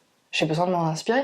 J'imite ce qu'on me dit, ce qu'on me donne. Et quand quelqu'un te donne comme ça, les réseaux sociaux, c'est un peu vicieux parce que tu dis, c'est pas parce que quelqu'un fait quelque chose qui t'invite à faire la même chose. Et en même temps, on n'est pas très sécurisé d'ailleurs dans la création de contenu et tout. Faut arrêter de croire que personne ne copie personne. Je veux dire, moi, le montage, je peux me permettre de vraiment m'exprimer à un point où t'as l'impression de l'avoir jamais vu nulle part, mais parce que je gère tellement la technique que je peux m'amuser. Et tout ce que j'ai en moi, je le fais. Ce qui m'intéresserait aussi, c'est de savoir ce que tu vis au quotidien dans ta casquette d'entrepreneur. Est-ce qu'il y a des blocages, des peurs ou des choses positives, parce qu'on parle souvent du négatif, mais comment tu vis dans cette casquette d'entrepreneur? Alors, au début, j'étais là, wouh, c'est moi qui gère mon emploi du temps. Maintenant, je suis là en mode, wow, c'est moi qui gère mon emploi du temps, tu vois. Ok. Donc, c'est vraiment devenu plutôt le truc du, ok, j'ai vu que je pouvais ne plus bosser. Ça m'a fait super peur parce que j'ai eu une conversation avec ma mère où j'étais là, j'adore travailler. Depuis que je peux aller à l'école, je vais à l'école. Je fais des études, je suis allée au bout du bout, j'ai fait 2 masters, j'ai tout donné. Je continue à me former, même hors école. Et là, cet été, roue libre totale. Je décide que j'ai assez donné et on me donnerait en retour, ce qui est faux. Mais c'est plus rassurant de se justifier comme ça, tu vois. Et du coup, j'ai dit, et si je passais de l'autre côté? Pas forcément du côté obscur, hein, mais si je passais de l'autre côté pour voir ce que ça fait. Donc perte de repère totale. Mes capacités à observer ce qui me convenait dans les autres repères que j'avais avant. Et à me rendre compte que je dois travailler sur ma flexibilité également. Et lâcher du lest. Et que si j'ai bossé de 8h du matin à midi et qu'après je n'y arrive plus, ou que j'ai d'autres priorités ou d'autres impératifs qui se présentent à moi de façon non voulue, c'est ok. Vu que ton process est établi, vu que tu sais pourquoi tu bosses là et que t'es pas dans une deadline où il faut vite répondre à une situation sinon tout va s'effondrer, si les bases sont solides, ça va. Ça veut dire que là, aujourd'hui, s'il y a une urgence, pas forcément grave, hein, mais ça peut être une amie qui me dit « Ah non, j'ai fermé la porte de chez moi, je suis enfermée dehors, tu veux pas venir, s'il te plaît ?» Et hop, oui, je peux. Tu me laisses 1 heure, le temps du déplacement, que je range des trucs. Si je suis pas en coaching avec une cliente, je peux, tu vois. Il y a même ce truc maintenant où tous mes proches savent quand j'ai certaines horaires de bloquer, par exemple, toutes les 2 le podcast, ou si j'ai un coaching, ou si j'ai une date importante dans mon business. Les gens qui sont amenés à peut-être... discuter le plus avec moi, que ce soit mes proches ou mes amis proches, sont au courant. Comme ça, je ne suis pas sollicitée, parce que moi, ça peut m'angoisser profondément. D'être sollicitée par quelqu'un que j'aime, alors que j'ai quelque chose de très important à gérer, je ne sais pas faire la part des choses. Donc, ce que je vais prioriser, l'autre truc, je vais angoisser. Genre, si je mets de côté mon taf, je peux pas, là, à ce moment-là. Okay. Imagine pendant un coaching, je dis, écoute, on continue demain, là, il faut que j'y aille. Jamais je me verrais faire ça. Et pourtant, si ma sœur, par exemple, est dans une urgence, bon là, je parle quand même d'une sacrée urgence vitale ou autre, c'est ce que je ferais. Parce que tu sais, je suis très friande de scénarios catastrophes. J'ai vraiment besoin de me dire, ok, si là je laisse quelque chose de côté dans mon business parce que j'ai une urgence ou un besoin, ça va pas s'effondrer. Et c'est vraiment ce sur quoi je travaille. Parce qu'au début, je me disais juste, c'est chill, je fais 2-3 clients comme ça, je rentre de l'argent et je peux me verser de la thune. Mais non, mais après, il y a des frais fixes, etc. Et encore, moi, j'ai pas d'équipe, j'ai pas de bureau. Mon bureau, c'est ici, tu vois. Tout ce qui est TVA, tout ce qui s'ajoute ou auquel tu ne penses pas, tu vois. Où tu finis par te dire, non, Là, maintenant que t'es en EURL, ma cocotte, ta trésor, il faut la soigner. Et si tu veux pouvoir investir dans ton business, il faut que tu t'investisses auprès d'autres personnes et que tu trouves un moyen de faire travailler les gens avec toi, que ce soit du coaching, de la formation digitale et tout ça. Et donc, du coup, arrive une situation où, vu que j'ai été en roue libre l'été, l'argent rentrait plus. Le principe d'automatisation, moi, revenu passif, j'étais là en mode, c'est moi qui étais passive, hein. Vraiment, c'était si j'ai dû, je crois que en juillet, j'ai dû rentrer 200 balles et c'est tout. Et je me suis versé un salaire et j'ai dépensé de l'argent, je me suis acheté des trucs, des formations, du matos ou des trucs. Donc du coup, tu vois bien que la balance, elle se casse un peu la tête, tu vois. Et donc du coup, j'étais là en mode, bon bah là, soit tu fais couler ta boîte, et t'étais vraiment dans cette dynamique parce que t'étais en colère contre toi-même, parce que tes barrières limitantes, au lieu d'apprendre à les sauter step by step, tu t'es dit, bah si je peux pas les sauter, je fais demi-tour. Donc je me suis dit, bon bah ok, t'es pas une athlète, mais va falloir essayer de faire ça, de sauter au-dessus des barrières. Et donc du coup là maintenant je le fais en step by step et je vois que ça porte ses fruits parce que je me sens mieux. Et donc du coup je pense que cet effet de roue libre qui a été impulsé par ma personnalité aussi, parce que c'était comme si je voulais me dire t'es nul d'avoir autant besoin de contrôle. Donc au lieu de juste me dire flexibilité, essaye un peu de la relâche ici, j'ai tout relâché d'un coup, comme pour me dire tu vois t'as tort, le contrôle c'est mieux. C'est un peu toxique envers moi-même, tu vois. Je pense que ça m'a permis de faire une grosse introspection sur mon business et sur moi-même, parce qu'il faut dissocier les deux. Et je me suis rendu compte que oui, j'avais un impact direct sur mon business, c'est un peu normal, et que ma routine avait une importance primordiale, ma discipline aussi, et que ce que je vais impulser en termes de routine dans mon business, ça va créer des automatismes, certes chez moi, mais dans mon business aussi. Et qui dit automatisme dans un business dit plus de temps pour toi et pour vraiment parfaire ta zone de génie et prendre encore plus ton pied. Donc il y a vraiment ce côté où je me lance dans un métier passion où je prends mon pied, donc j'impulse forcément quelque chose de positif aux yeux des autres. Même s'il y a des jours où tu sais pas trop ce que tu veux faire, ce que tu veux poster, pourquoi tu postes, est-ce qu'il y a vraiment des gens qui regardent. Tu vois le nombre de vues, hein, mais t'as vraiment ce truc à un moment où tu dis mais les gens regardent-ils vraiment ce que je fais. Et donc il y a toutes ces phases-là, mais vu que tu impulses quelque chose toujours, chaque jour au moins un truc de positif et un nouveau step dans l'automatisation pour te créer un système qui fonctionne avec toi et pour toi et qui fonctionnera presque pas sans toi parce qu'il faudra toujours que tu sois là pour huiler la machine, ce qui est logique, mais c'est vraiment ce sur quoi je tends aujourd'hui, tu vois. Et donc je pense que l'aspect humain, si ton business est sain, le jour où tu te réveilles et je sais pas, t'as ton premier jour de règle, t'as un mal de crâne monumental, t'as besoin de rester au lit, il va pas s'effondrer, tu vois. Et c'est là où ça devient sain, je pense, ton business, quand il n'est pas la résultante directe à 100% de toi et de qui tu es chaque jour, mais plus tu impulses un jour où t'as vraiment beaucoup d'énergie. On a tous des jours comme ça où t'as plein d'idées. Vas-y, moi en une journée j'ai refait ma page de vente alors que ça faisait depuis cet été que je reculais et je procrastinais sur la question. Et d'un coup il y a eu un éclair de génie, genre je me suis dit mais je sais ce que je veux écrire parce que genre vraiment j'ai fait ce post l'autre jour et j'ai écrit ça et ça m'a plu d'écrire ça, je vais le creuser pour la page de vente et hop tu fais.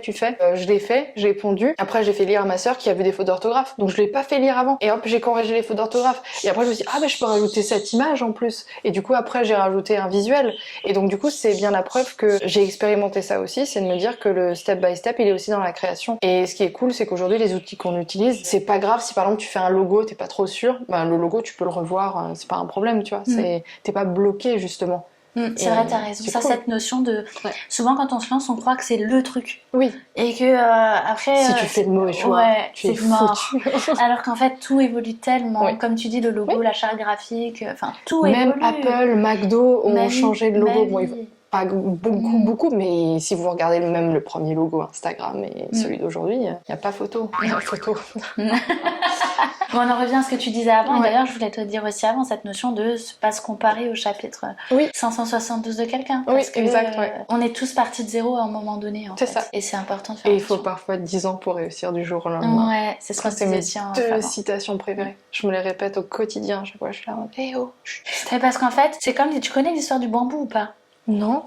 Qui est rond ou le roseau ou non, ça c'est les fables de la fontaine. C'est à peu près pareil, mais alors je sais plus quel type de bambou c'est, mais il y a un bambou en fait, il pousse sous la terre. Et en fait, quand c'est le bon moment, je crois qu'en 2 jours ou en 1 semaine, le truc il fait 3 mètres de haut. Mais en fait, pendant tout le temps, il y avait des mois et des années avant où il poussait en dessous. Donc tu voyais rien.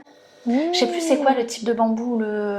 Donc il a des bonnes fondations. Et ouais, après, il exactement. peut se lâcher, quoi. Et d'un coup, il fait 3 mètres de haut, mais parce que il y avait les putains de bases en dessous, tu vois. Oui. Et parce que, comme tu disais, il faut 10 ans. Peut-être qu'il y avait les 10 années derrière où il a poussé pour éclore après, au bout d'un moment. On a tout à apprendre de la nature. Ouais, non mais, mais ça c'est sûr. Ça c'est une certitude. Tout est dans la nature. Hein. De toute façon, t'imagines, plus la partie immergée de l'iceberg est énorme. T'imagines ce qu'il y a en dessous. Moi, c'est un jour comme ça... Je sais plus où c'était, je crois que on était en visite quelque part, je sais plus ce que c'était, je crois une expo ou un truc, et on a entendu un guide juste dire, voyez l'iceberg, ce que vous voyez en dehors, il faut toujours, mais c'est comme ça, toujours il y a au moins le double ou le triple en dessous. Mais c'est de la logique, tu vois. Mais c'était même pas une métaphore, c'était juste pour expliquer aux gens, c'est encore plus gros en dessous, tu vois. Et après j'ai vu tous ces entrepreneurs qui récupéraient un peu le template Canva avec l'iceberg justement, et tu sais il est coupé en deux, et là ils disent ce que tu ne vois pas et ce que tu vois. Et là pareil, la nature, oui, elle a besoin de bonnes bases pour faire tenir, Et pareil pour les maisons et machin, enfin vraiment c'est la base. Genre regarde, ça c'est des codes aussi, tu peux pas y couper. Non, les fondations, c'est toujours les fondations. Il faut toujours bien travailler, et même en sport, ils le disent, combien de fois ils sont en répétition sur la même technique, encore et encore. Et le repos, en sport, il y a aussi la question du repos. C'est hyper important, les phases de repos, et ça, oui, j'ai compris aussi. Bon, cet été, la phase de repos était un petit peu longue, mais ça m'a fait du bien, je pense. J'avais besoin de me faire un électrochoc, on va appeler ça comme ça. Et c'est pour ça, j'ai presque envie de dire, c'est ok si là vous êtes dans la phase plaid devant Netflix et ok, acceptez le truc, mais faites toujours un petit truc pour votre business quand même, parce qu'un jour vous allez vous dire, je suis bien contente parce que moi je faisais juste un devis pour préparer un coaching, je faisais des posts, j'ai jamais annulé aucun post, j'ai toujours posté. Il y avait des vidéos du matin que je faisais pas parce que peut-être j'étais pas chez moi et je vais pas filmer chez les autres non plus, tu vois, je vais pas imposer mes routines aux autres non plus, c'est pas le but, mais tu vois, j'ai quand même tenu. Il y avait quand même un truc où Instagram, je peux pas le lâcher, il fait partie de moi et il me fait du bien, tu vois. Donc il y avait ce truc où même si j'étais en roue libre, c'était par rapport à mon business, mais parce que je comprenais même pas ce que je devais faire avec, et je trouve ça très angoissant, moi. C'est comme la première fois qu'on m'a dit, oui, bonjour, je vous appelle, j'aimerais bien que vous fassiez un audit de mon compte Instagram. Oui, d'accord. Je suis restée au moins 4 jours devant mon ordi. Et au lieu d'aller chercher tout de suite ce que c'était un audit, et je vous parle de mes débuts il y a 2-3 ans, tu vois, où vraiment tout ça a été nouveau pour moi, j'étais là en mode... je comprends pas ce qu'il me veut. Et juste à cause du terme. Et du coup, j'étais en mode, j'y arriverais pas, j'avais lu ce que c'était, j'étais là, je sais pas quoi. Et d'un coup, je me suis dit, mais attends, t'es complètement con, il te demande de donner ton avis sur son compte. C'est ce que tu fais au quotidien. De dire, oui, il faut surtout pas faire ces erreurs-là, regarde s'il les a fait, les erreurs. Et après, j'ai construit. J'ai fait, et le premier audit que j'ai fait, j'étais en coaching en one-to-one, et j'avais mes notes, et je lui disais, la personne prenait des notes. Et après, à la fin du truc, elle a fait, tu peux me faire un mail, il y a des trucs que j'ai pas notés. Je lui dis, toutes mes notes, je peux te les faire par mail. Et au bout d'un moment, tu vois qu'il y a des choses redondantes. Et du coup, tu vas sur Canva, puis tu les mets sur Canva. Puis le visuel, je lui dis, je vais mettre un peu de bleu quand même. Puis c'est le 5e coaching. Puis là, tu dis, mais je pourrais faire, mais j'ai une typo sur mes publications, je pourrais la mettre aussi. Et là, tu fais des slides. Et là. Et au bout du 40e coaching, t'arrives, la personne elle dit, bonjour, oui, je voudrais un audit. Et là, tu dis, pas de souci, j'ai juste besoin que vous répondiez à ce questionnaire, parce que tu sais qu'il y a des questions où tu peux pas répondre à leur place. Paf, c'est rodé. Et t'as encore le côté humain, où c'est toujours une nouvelle expérience, parce que c'est un nouvel humain, c'est une nouvelle personne et tout. Donc tu peux parfaire tes bases. C'est ok si elles sont un peu, je sais pas comment dire, si elles sont, t'es encore à tes débuts, donc elles sont peut-être encore un peu branlantes, tu vois, où tu sens que c'est pas solide parce que tu te poses encore des questions. C'est ok, tu vas pouvoir y répondre au fur et à mesure en expérimentant. Et c'est peut-être même mieux, parce que si un architecte se disait ça, il manque peut-être une brique, mais je pense que ça va tenir. Non, nous on a de la chance. Ok, on est architecte de notre propre vie, mais s'il y a une des briques qui tient pas trop, tu vas pas tant te casser la gueule que ça. Dites-vous plutôt, mon logo il est pas parfait, c'est pas grave, je publie quand même. Et après vous verrez, il va se passer des choses merveilleuses, et vous allez tellement vous aligner et comprendre quel impact positif vous avez envie d'avoir, qu'est-ce que vous voulez que les gens retiennent de vous, que votre identité visuelle va se parfaire, que la façon dont vous communiquez sur vos offres et vous-même va se parfaire. Et je pense que ça, c'est au fil des années, le principe de sagesse. Je pense qu'on communique encore mieux, notre wording évolue, notre storytelling évolue et devient plus poignant au fil du temps, parce qu'on a plus de recul. Et pour avoir du recul, il faut avoir vécu des choses sur lesquelles avoir du recul. C'est très bête à dire, mais vraiment, tu peux pas te comparer. Il y a genre toi, tu peux pas dire bon, qu'est-ce que j'ai fait il y a 2 jours, et avoir un recul. Il faut beaucoup plus de temps, beaucoup plus de murs à se prendre, et des doutes et des questions, et des réussites, des victoires, enfin toutes ces choses-là qui font que, arrivé à un moment, tu peux te poser et dire ok. T'as l'impression que c'est grand-père Castor seulement qui peut faire ça, se poser et faire alors je vais vous raconter ma vie.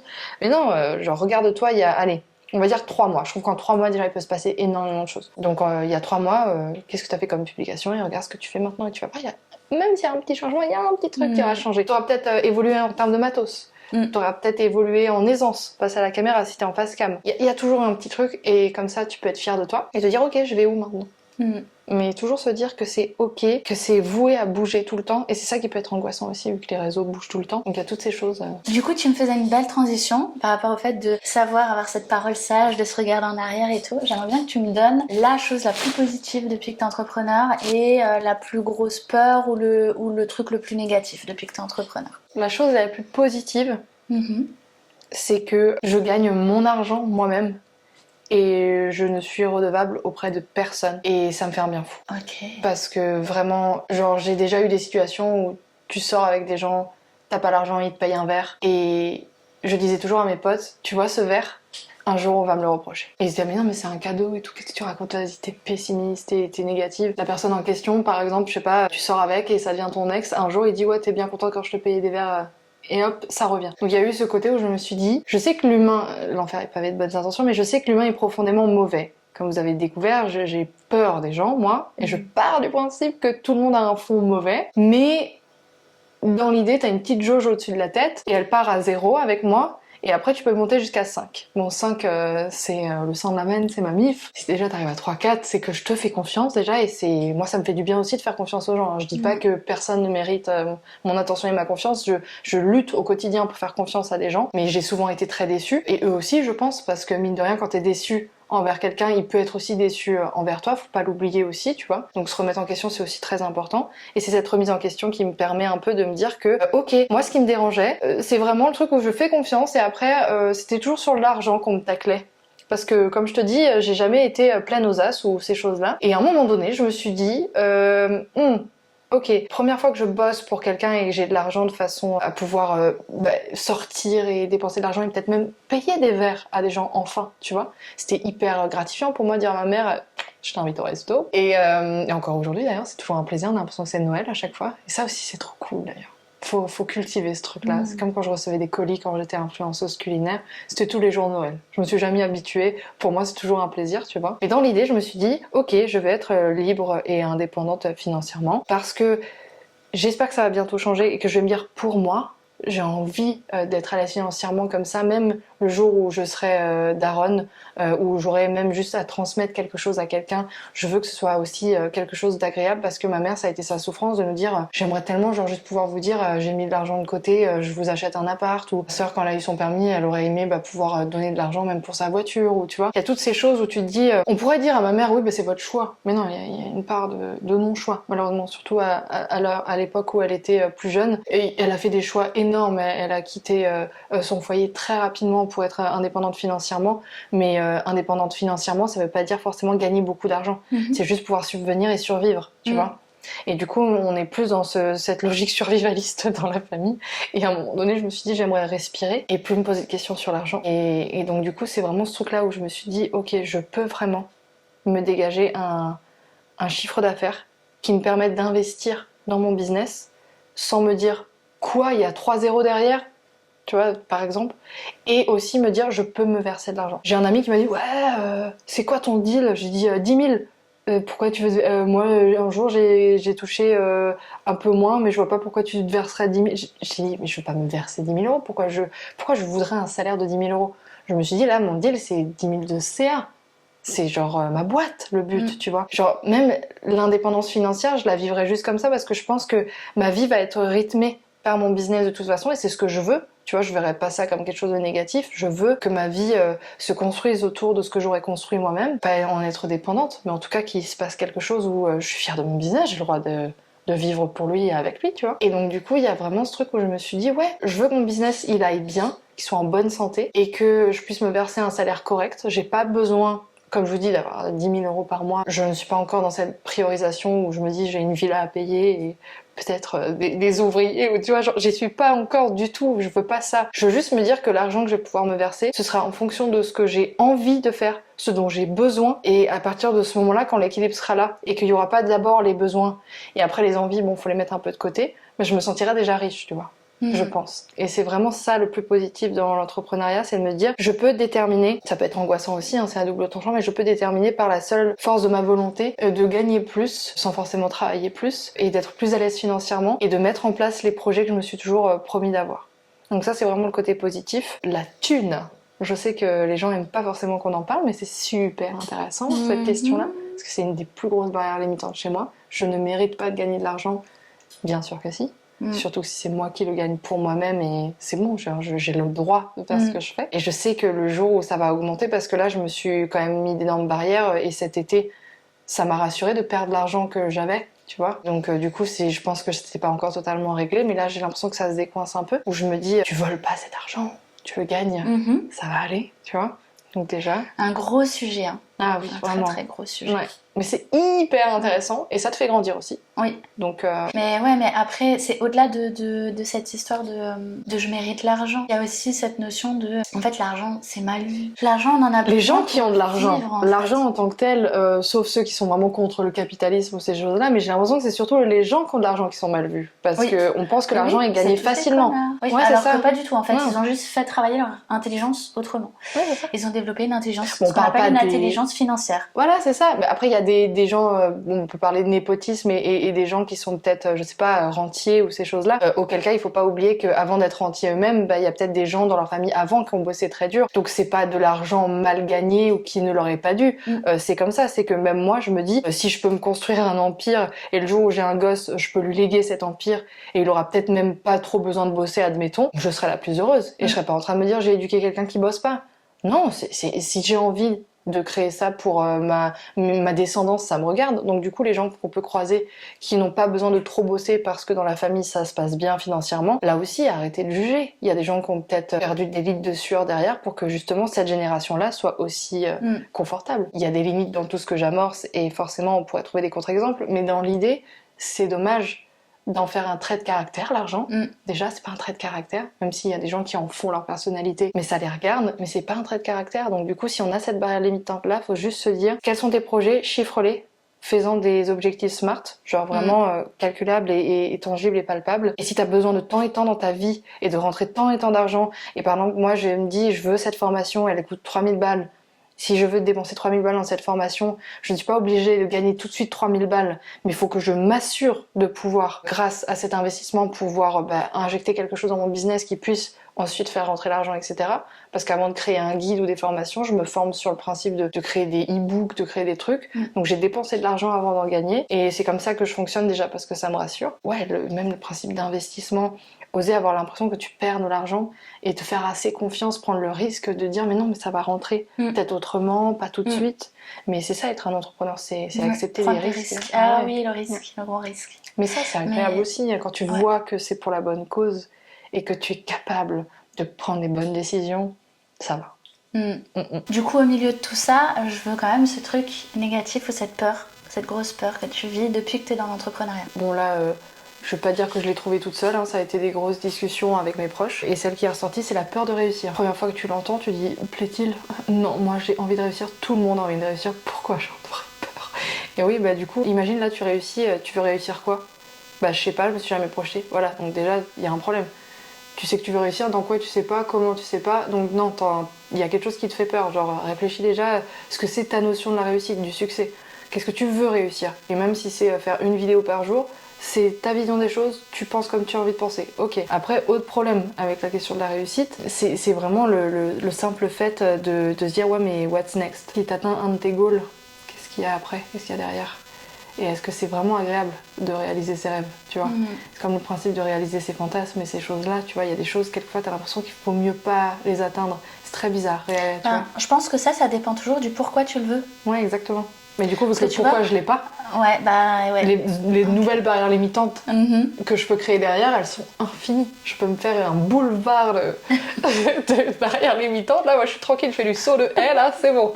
Je peux courir 30 ans encore.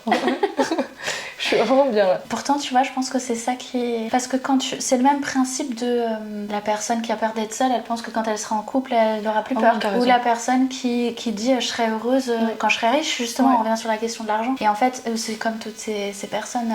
Moi, j'ai adoré voir les films. Souvent, je prends l'exemple Bohemian Rhapsody et Elvis. Oui. Et en fait... Tout ce qu'ils cherchaient à travers le fait d'être sur scène, c'était l'amour des gens. Et au final, quand ils sortaient de scène, ils se sentaient toujours aussi seuls, mais parce que tant qu'ils l'ont pas trouvé eux en eux, en fait, ils le trouvaient nulle part. C'est la distraction, limite. C'est d'oublier ce qu'on ressent grâce à l'autre et d'avoir l'impression que ça nous a nourris, alors qu'il y a toujours le même trou béant. Alors, du coup, une fois que tu sais quelle est ta réussite, c'est pourquoi tu veux l'atteindre. Et vrai. si c'est pour combler un trou, c'est sûr qu'une fois que tu l'auras, ce sera jamais suffisant parce que le trou, en fait, il sera jamais comblé par l'extérieur, il sera que comblé par l'intérieur. Ou les gens qui pensent je serai heureux quand je serai riche. Non, mais en fait, déjà, tu te rends pas compte que quand t'es riche, t'as d'autres problèmes. Ouais, enfin, rien ne s'annule. La vie, c'est toujours la même. Et que, en fait, peut-être que ton malheur, il provenait pas de ton argent, en fait. Il provenait de plein d'autres endroits. T'as raison. Donc, en fait, on en revient toujours à l'humain. Et à mon métier d'amour. Tant que tu regardes pas là-dedans, il n'y a rien qui n'ira. Oui, c'est clair. Parce que tu as toujours projeté sur des réussites, sur de l'argent, sur un diplôme, sur un compagnon ou une compagne, alors qu'en fait, c'est pas ça le problème. Oui. Mais toutes ces notions, je sais pas si ça a un lien avec le fait que je sois une meuf, tu vois, parce que ça, c'est possible, tu vois. On parlait du fait qu'il faut pas prendre trop de place. Donc le principe de réussite, moi j'ai encore l'idée qu'un homme peut mieux faire que moi dans certaines tâches. Surtout l'aspect logistique, j'ai l'impression que c'est parce que je suis une meuf que les chiffres c'est vraiment pas mon truc, tu vois. Et du coup je l'accepte comme ça. Il y a vraiment ce deal où tu te dis c'était plus simple de jouer la petite idiote et de se faire aider à ce qu'on t'ouvre ton pot de cornichon et tout, mais quand tu amorces ce fait de vouloir l'ouvrir toi-même, le pot de cornichon, désolée pour la métaphore, mais elle était toute trouvée et je pense qu'elle parlera à tout le monde. On fait le lien avec l'ancien conte culinaire. Merci, c'est gentil. Toujours aligné. C'était totalement réfléchi. Pas du tout. Mais dans l'idée, il y a vraiment ce truc où j'essaye juste de me dire arrête de prendre en excuse le fait que t'es une meuf pour certaines situations. T'as envie d'oser, ose et vois ce que ça donne. Et c'est pas parce que t'as des ovaires et pas une paire de testicules que ça va changer quelque chose. Bien sûr, dans le monde du salariat, je pense que je l'ai ressenti totalement que oui, je suis une meuf et on me le rappelle, mais là, je suis face à moi-même, je suis mon employé et mon patron. Donc si je deviens misogyne, il y a un problème. Dans l'idée, il y a vraiment ce truc où j'ai envie de faire sauter ça. Certes, je l'ai reçu par l'extérieur, la société. On t'éduque, on t'inculque ces choses-là. Il y a des injonctions. Conditionnement sociétal. Exactement, il y a vraiment des injonctions, elles sont réelles, on peut pas les nier. Mais j'ai aussi une capacité assez fulgurante et incroyable de m'auto-flageller et de me créer mes propres injonctions. Et si déjà celles-ci, je peux les faire sauter et être toujours aussi à l'aise et avancer, plus droit vers la réussite, j'ai envie de le faire, j'ai envie de tester, voir ce que ça peut donner, tu vois. Donc voilà. Bah justement, est-ce que tu penses que être une femme, c'est pénalisant quand on est entrepreneur? Ça peut. Je vais reparler de Justine Roy, Jutoun, qui avait fait un podcast où elle avait expliqué que quand elle dit... parce qu'elle a un business qui marche très bien. Je veux dire, cette nana, elle a pas à rougir, on peut parler de réussite, tu vois. Même si c'est subjectif, elle est carrée, tu vois. Petite blonde mignonne, tu fais quoi? Bah j'ai un business. Et elle a dit la réponse, t'as un business toi. Et à la limite, à mon avis, de dire tu vends des bougies, vas-y raconte-moi, tu vois. Et elle, à mon avis, c'est vraiment oui, bien sûr.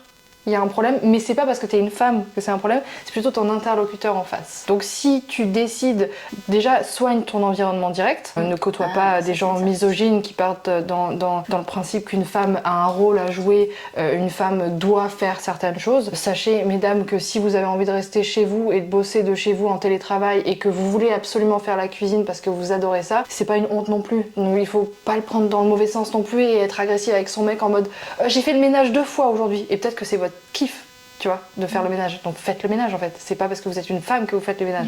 Genre faites ce que vous voulez faire. Soignez votre intérieur. Mais vraiment faites ce que vous voulez. Mais à partir du moment où vous le faites pour les mauvaises raisons, de toute façon vous le sentez, il y a une part de frustration et d'énervement qui se mettent en place. Et c'est bizarre parce que c'est souvent les femmes qu'on traite d'hystériques. Mais parce que je pense que c'est à nous qu'on inflige le plus de frustration, tu vois, des fois. Même si je pense que les mecs ont leur lot aussi. Voilà. C'est pour ça que je suis pas trop pour le féminisme à outrance. Non, mais déjà c'est bizarre qu'on soit obligé de dire féminisme et qu'on soit obligé de dire que quelquefois il est poussé à l'extrême. Genre des gens ont sali des belles idées, des idéaux, des belles valeurs au-delà du féminisme. Hein. Il y a des gens qui ont vraiment sali des belles choses qu'on a pu construire dans notre société. Et l'égalité des genres, il y a sur certaines fonctionnalités directes entre hommes et femmes, on ne pourra pas être totalement égaux. J'ai pas envie d'avoir un vagin et un pénis en même temps, tu vois, là je pousse le vice, hein, mais il y a un côté où c'est aussi très agréable de pouvoir, moi, me rattacher à ce qui fait de moi une femme dans le quotidien, tu vois, Et inversement, j'aime bien pouvoir le déconstruire. Donc tu vois, on est un peu dual aussi.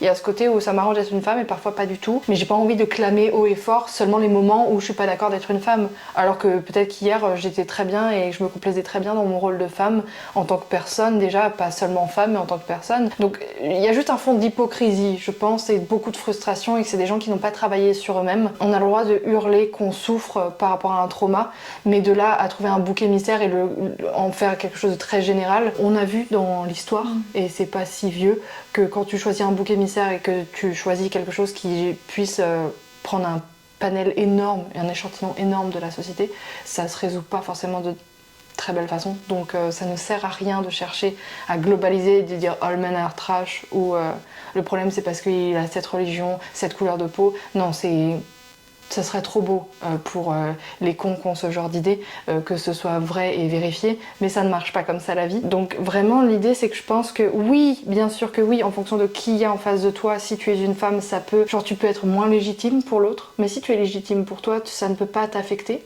Du coup, je pense que comme tu dis, il faut vraiment soigner pas son ego, mais vraiment son mindset. Limite, moi-même, je me suis toujours trouvée un peu perdue et j'avais peur qu'on me dise que je fais trop meuf. Dans ta casquette entrepreneur ou dans la vie? Je pense qu'on peut le relier aux deux. Là, dans la casquette d'entrepreneur, je voulais pas qu'on se focus sur ma tronche. Okay. Ou sur mes attributs parce que je suis pas 100% à l'aise avec moi-même, que ce soit mon corps, mon physique, tu vois. Et on est tous le moche de quelqu'un ou à l'inverse, on est tous le beau de quelqu'un, tu vois. Mais dans l'idée, je me suis dit, si je suis une meuf et qu'on focus sur mon physique, on va pas m'écouter. J'ai déjà eu des commentaires sous mes vidéos, c'est trop bien maquillée, t'es trop jolie, je sais pas si on vous l'a déjà dit, vous êtes jolie, ou vos ongles, ou machin. Et je me suis dit, bon, ok, mais est-ce que le fond du problème a été soulevé? Genre, je parle d'un truc dans cette vidéo. Est-ce que cette personne, elle est juste là pour me dire que je suis jolie, auquel cas elle a le droit, c'est gratuit, je prends? Ou est-ce que c'est un futur client et il focus sur quelque chose où il devrait même pas focus et c'est un peu moi qui l'embarque dans un endroit où j'ai pas du tout envie de l'embarquer, tu vois? Donc du coup, j'étais même là en train de retravailler le truc où j'ai pas envie d'être juste jolie ou juste un physique ou juste, et encore... Même si je voulais être juste un physique, il y aurait du taf parce que quand tu vois le nombre de nanas qui se montrent parfaitement sur les réseaux et dont elles me fascinent, les femmes qui travaillent et dont le corps de métier c'est leur apparence et leur physique, je n'imagine même pas la pression que ça représente. Je suis fascinée par leur capacité à tenir le choc, tu vois. Mais moi, de mon côté, en tant qu'entrepreneuse, bah justement, je portais les casquettes. J'ai eu ce côté un peu hoodie, machin. Certes, j'ai toujours des appétences pour des choses qu'on juge féminines. Les ongles et tout, même si on voit que maintenant, et c'est tant mieux. Il y a des mecs aussi qui se mettent à faire du nail art et tout, et c'est super. Parce que c'est pas féminin. C'est juste, c'est possible, faudrait le dire. Hein. Tout est possible pour tout le monde. Et donc, du coup, il y a vraiment ce truc où je me suis juste dit, j'ai trop peur qu'après je sois, et je le mets avec des guillemets, que je sois un physique, tu vois. Vraiment ce truc où j'ai très peur qu'on se dise ah facile c'est une meuf. Ouais, elle se montre en maillot, machin, mais alors s'il y a une entrepreneuse, elle se montre sur une plage en maillot, elle a le droit. Donc tu penserais que ça enlèverait de la qualité?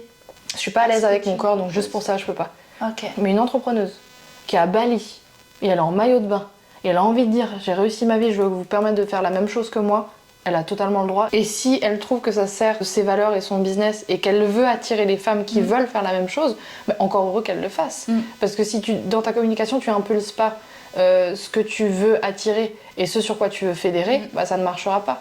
Et il n'y a pas de mauvaise, il n'y a pas de bonne ou de mauvaise situation.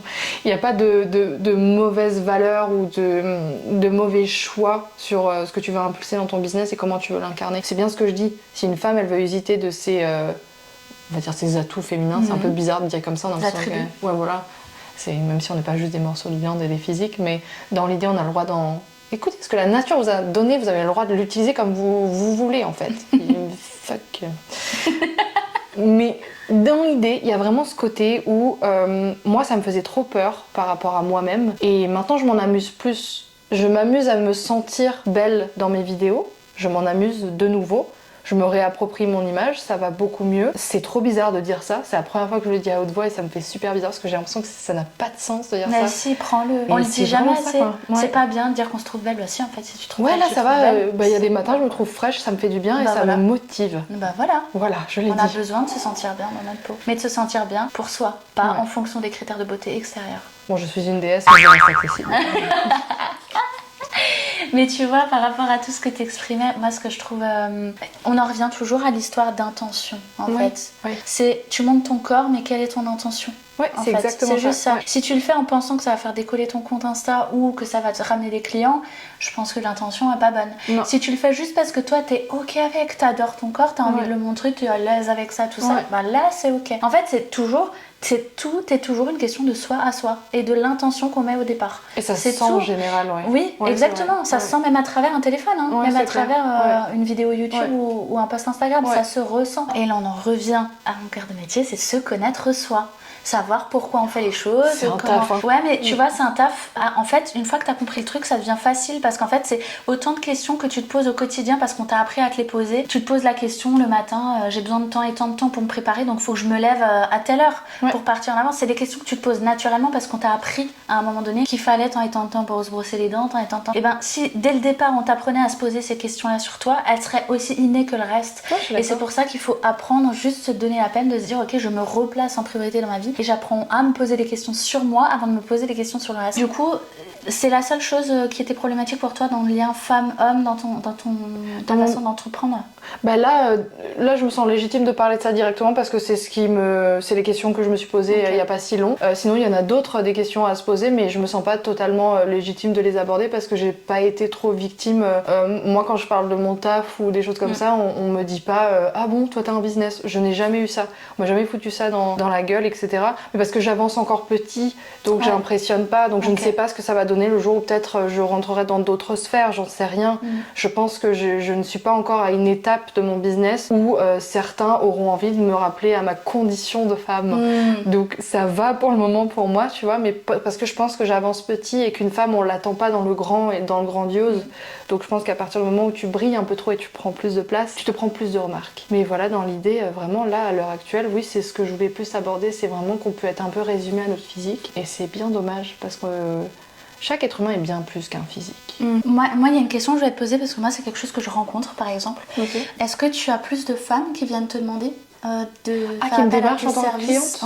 Ou des hommes? Non, beaucoup plus de femmes. Moi, tu vois, c'est un des sujets qui était important pour moi d'aborder parce que moi, c'est le cas aussi. Et pourtant, je me suis pas spécialisée coach pour femmes, tu vois. Au contraire. C'est vrai que je communique pas comme ça non plus, moi. Je ne dis pas vous, entrepreneuse, mesdames, etc. Et pourtant, moi, je trouve qu'il y a ce truc hyper présent d'un homme qui ne peut pas demander conseil à une femme. C'est vrai. Bon, moi j'en ai eu et en plus... j'en ai aussi, mais franchement depuis 3 ans, si j'en ai eu 3 ou 4 des hommes sur... Ouais, j'en ai peut-être eu 5-6 en 2 ans, moi. Tu vois, c'est pas énorme, je trouve. C'est pas énorme du tout. Comme si une femme ne pouvait pas apporter quelque chose à un homme. Ils sont peut-être pas... Peut-être qu'il y en a certains qui se disent même pas ça, mais qui... C'est juste logique pour eux d'aller démarcher un autre homme. Tu vois, c'est peut-être juste de la logique pour eux, comme une femme vient vers moi... parce qu'elle s'est pas dit je veux pas un homme, mais juste elle se sent plus alignée parce que le principe est que c'est une femme et qu'il y a les mêmes valeurs, etc. Donc je pense que c'est un peu un tout, mais c'est vrai que c'est dommage, surtout quand on communique pas là-dessus et qu'on est vraiment unisexe. Mais il y a vraiment ce côté où je pense que moi peut-être que mes stats vont évoluer quand je ferai de la formation en ligne, parce qu'ils m'auront pas directement sous les yeux. C'est comme mon guide statistique, là j'ai pas encore regardé au niveau stats homme-femme, mais je pense qu'il y a plus de femmes. Mais c'est aussi les statistiques de mon compte. Je pense qu'il y a 70-30, tu vois, 70 femmes, 30 hommes. Ça a toujours été un peu le cas, même il y a une période c'était 80% féminin, avec les recettes et tout. Donc je pense que c'est aussi la façon dont j'amorce ce que je fais, la créativité que je propose. Les mecs sont peut-être pas touchés, certains, par mon appétence pour le côté créatif. Donc je pense que c'est un tout, qu'on peut pas le résumer à une situation, et que chaque personne qui fait appel à toi quand c'est un homme, il se pose pas forcément la question du genre, mais il y en a certains qui, oui, doivent avoir des barrières limitantes en mode c'est un blocage pour eux. Ah non, une gonzesse, pas m'apprendre à vivre. Moi, je m'appelle Jean-Charles, je suis très à l'aise avec mes idées, hein. Il doit exister, mais pour le moment, j'ai pas eu de cas de figure où on m'a dit non, t'es une femme, je te fais pas confiance, tu vois. Même si forcément là, à l'heure où on parle, il y a des gens qui pensent comme ça, mais tant qu'ils sont pas dans mes listes clients, moi je me porte bien. Voilà. Bon, on va s'arrêter là pour aujourd'hui parce que c'était un très très long épisode. Intense. C'était limite une thérapie. Ouais, ça va être une thérapie pour toi aussi en montage. Est-ce qu'il y a quelque chose, est-ce qu'il y a un conseil que tu as envie de donner aux personnes qui nous écoutent en termes d'entrepreneuriat avant qu'on les laisse? Un conseil, une idée, des choses à appliquer peut-être? Le mantra que j'inculque à tous mes clients, et en plus on peut l'appliquer à tout, c'est fréquence, pertinence et patience. Ouais. Et par exemple, dans la création de contenu sur Instagram, admettons, ou même dans le lancement d'un business, la fréquence, c'est vraiment trouver des cadences, des routines dans la publication de vos vidéos, par exemple. Un exemple tout bête, ça c'est déjà très algorithme friendly, mais au-delà de ça, dans la vie, avoir des routines et de la discipline, c'est quelque chose de très positif. Mais ouais, donc fréquence, pertinence, c'est vraiment l'alignement. La pertinence, c'est l'alignement, l'authenticité, c'est vraiment pouvoir vibrer avec ce que tu fais, même si ça peut paraître un peu bateau parce qu'on l'entend, mais la pertinence, c'est ça, c'est que si votre cible attend quelque chose et qu'elle a un problème dur, difficile et douloureux à résoudre dans l'instant et que vous ne l'écoutez pas, ce que vous allez proposer ne sera pas tangible et ne sera pas pertinent du coup. Donc toute cette question de pertinence joue aussi au niveau de votre capacité à observer votre environnement, être dans l'écoute. Ça, un bon entrepreneur, c'est vraiment l'écoute qui le rendra encore plus performant parce que c'est vraiment être capable presque de prédire les attentes et les besoins de son client idéal avant même qu'il y pense. C'est ça notre super pouvoir. Et la patience. Il n'y a pas de secret. Faut du temps. Faut parfois 10 ans pour réussir des choses. On vous l'a dit. Mais la patience, il n'y a pas de secret. Et ben on va retenir ça pour la fin de cet épisode. Patience, temps, pertinence, écoute et fréquence.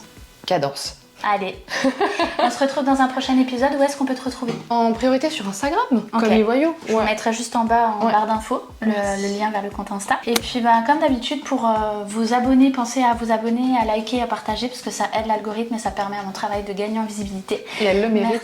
Merci. Merci à tous ceux qui sont restés jusqu'au bout de ce très long épisode aujourd'hui. Merci à toi d'avoir été là, vraiment. Je suis contente d'avoir partagé ce moment avec toi. Moi, je suis contente que tu sois venue chez moi. Ça me fait plaisir, vraiment. Plaisir partagé. Une belle rencontre. Et puis on se retrouvera dans un prochain épisode, sûrement. Oui, c'est sûr. On a encore envie de parler. Oui, à propos de plein de sujets hyper intéressants. Prenez soin de vous, on vous fait plein de bisous. Ciao, ciao.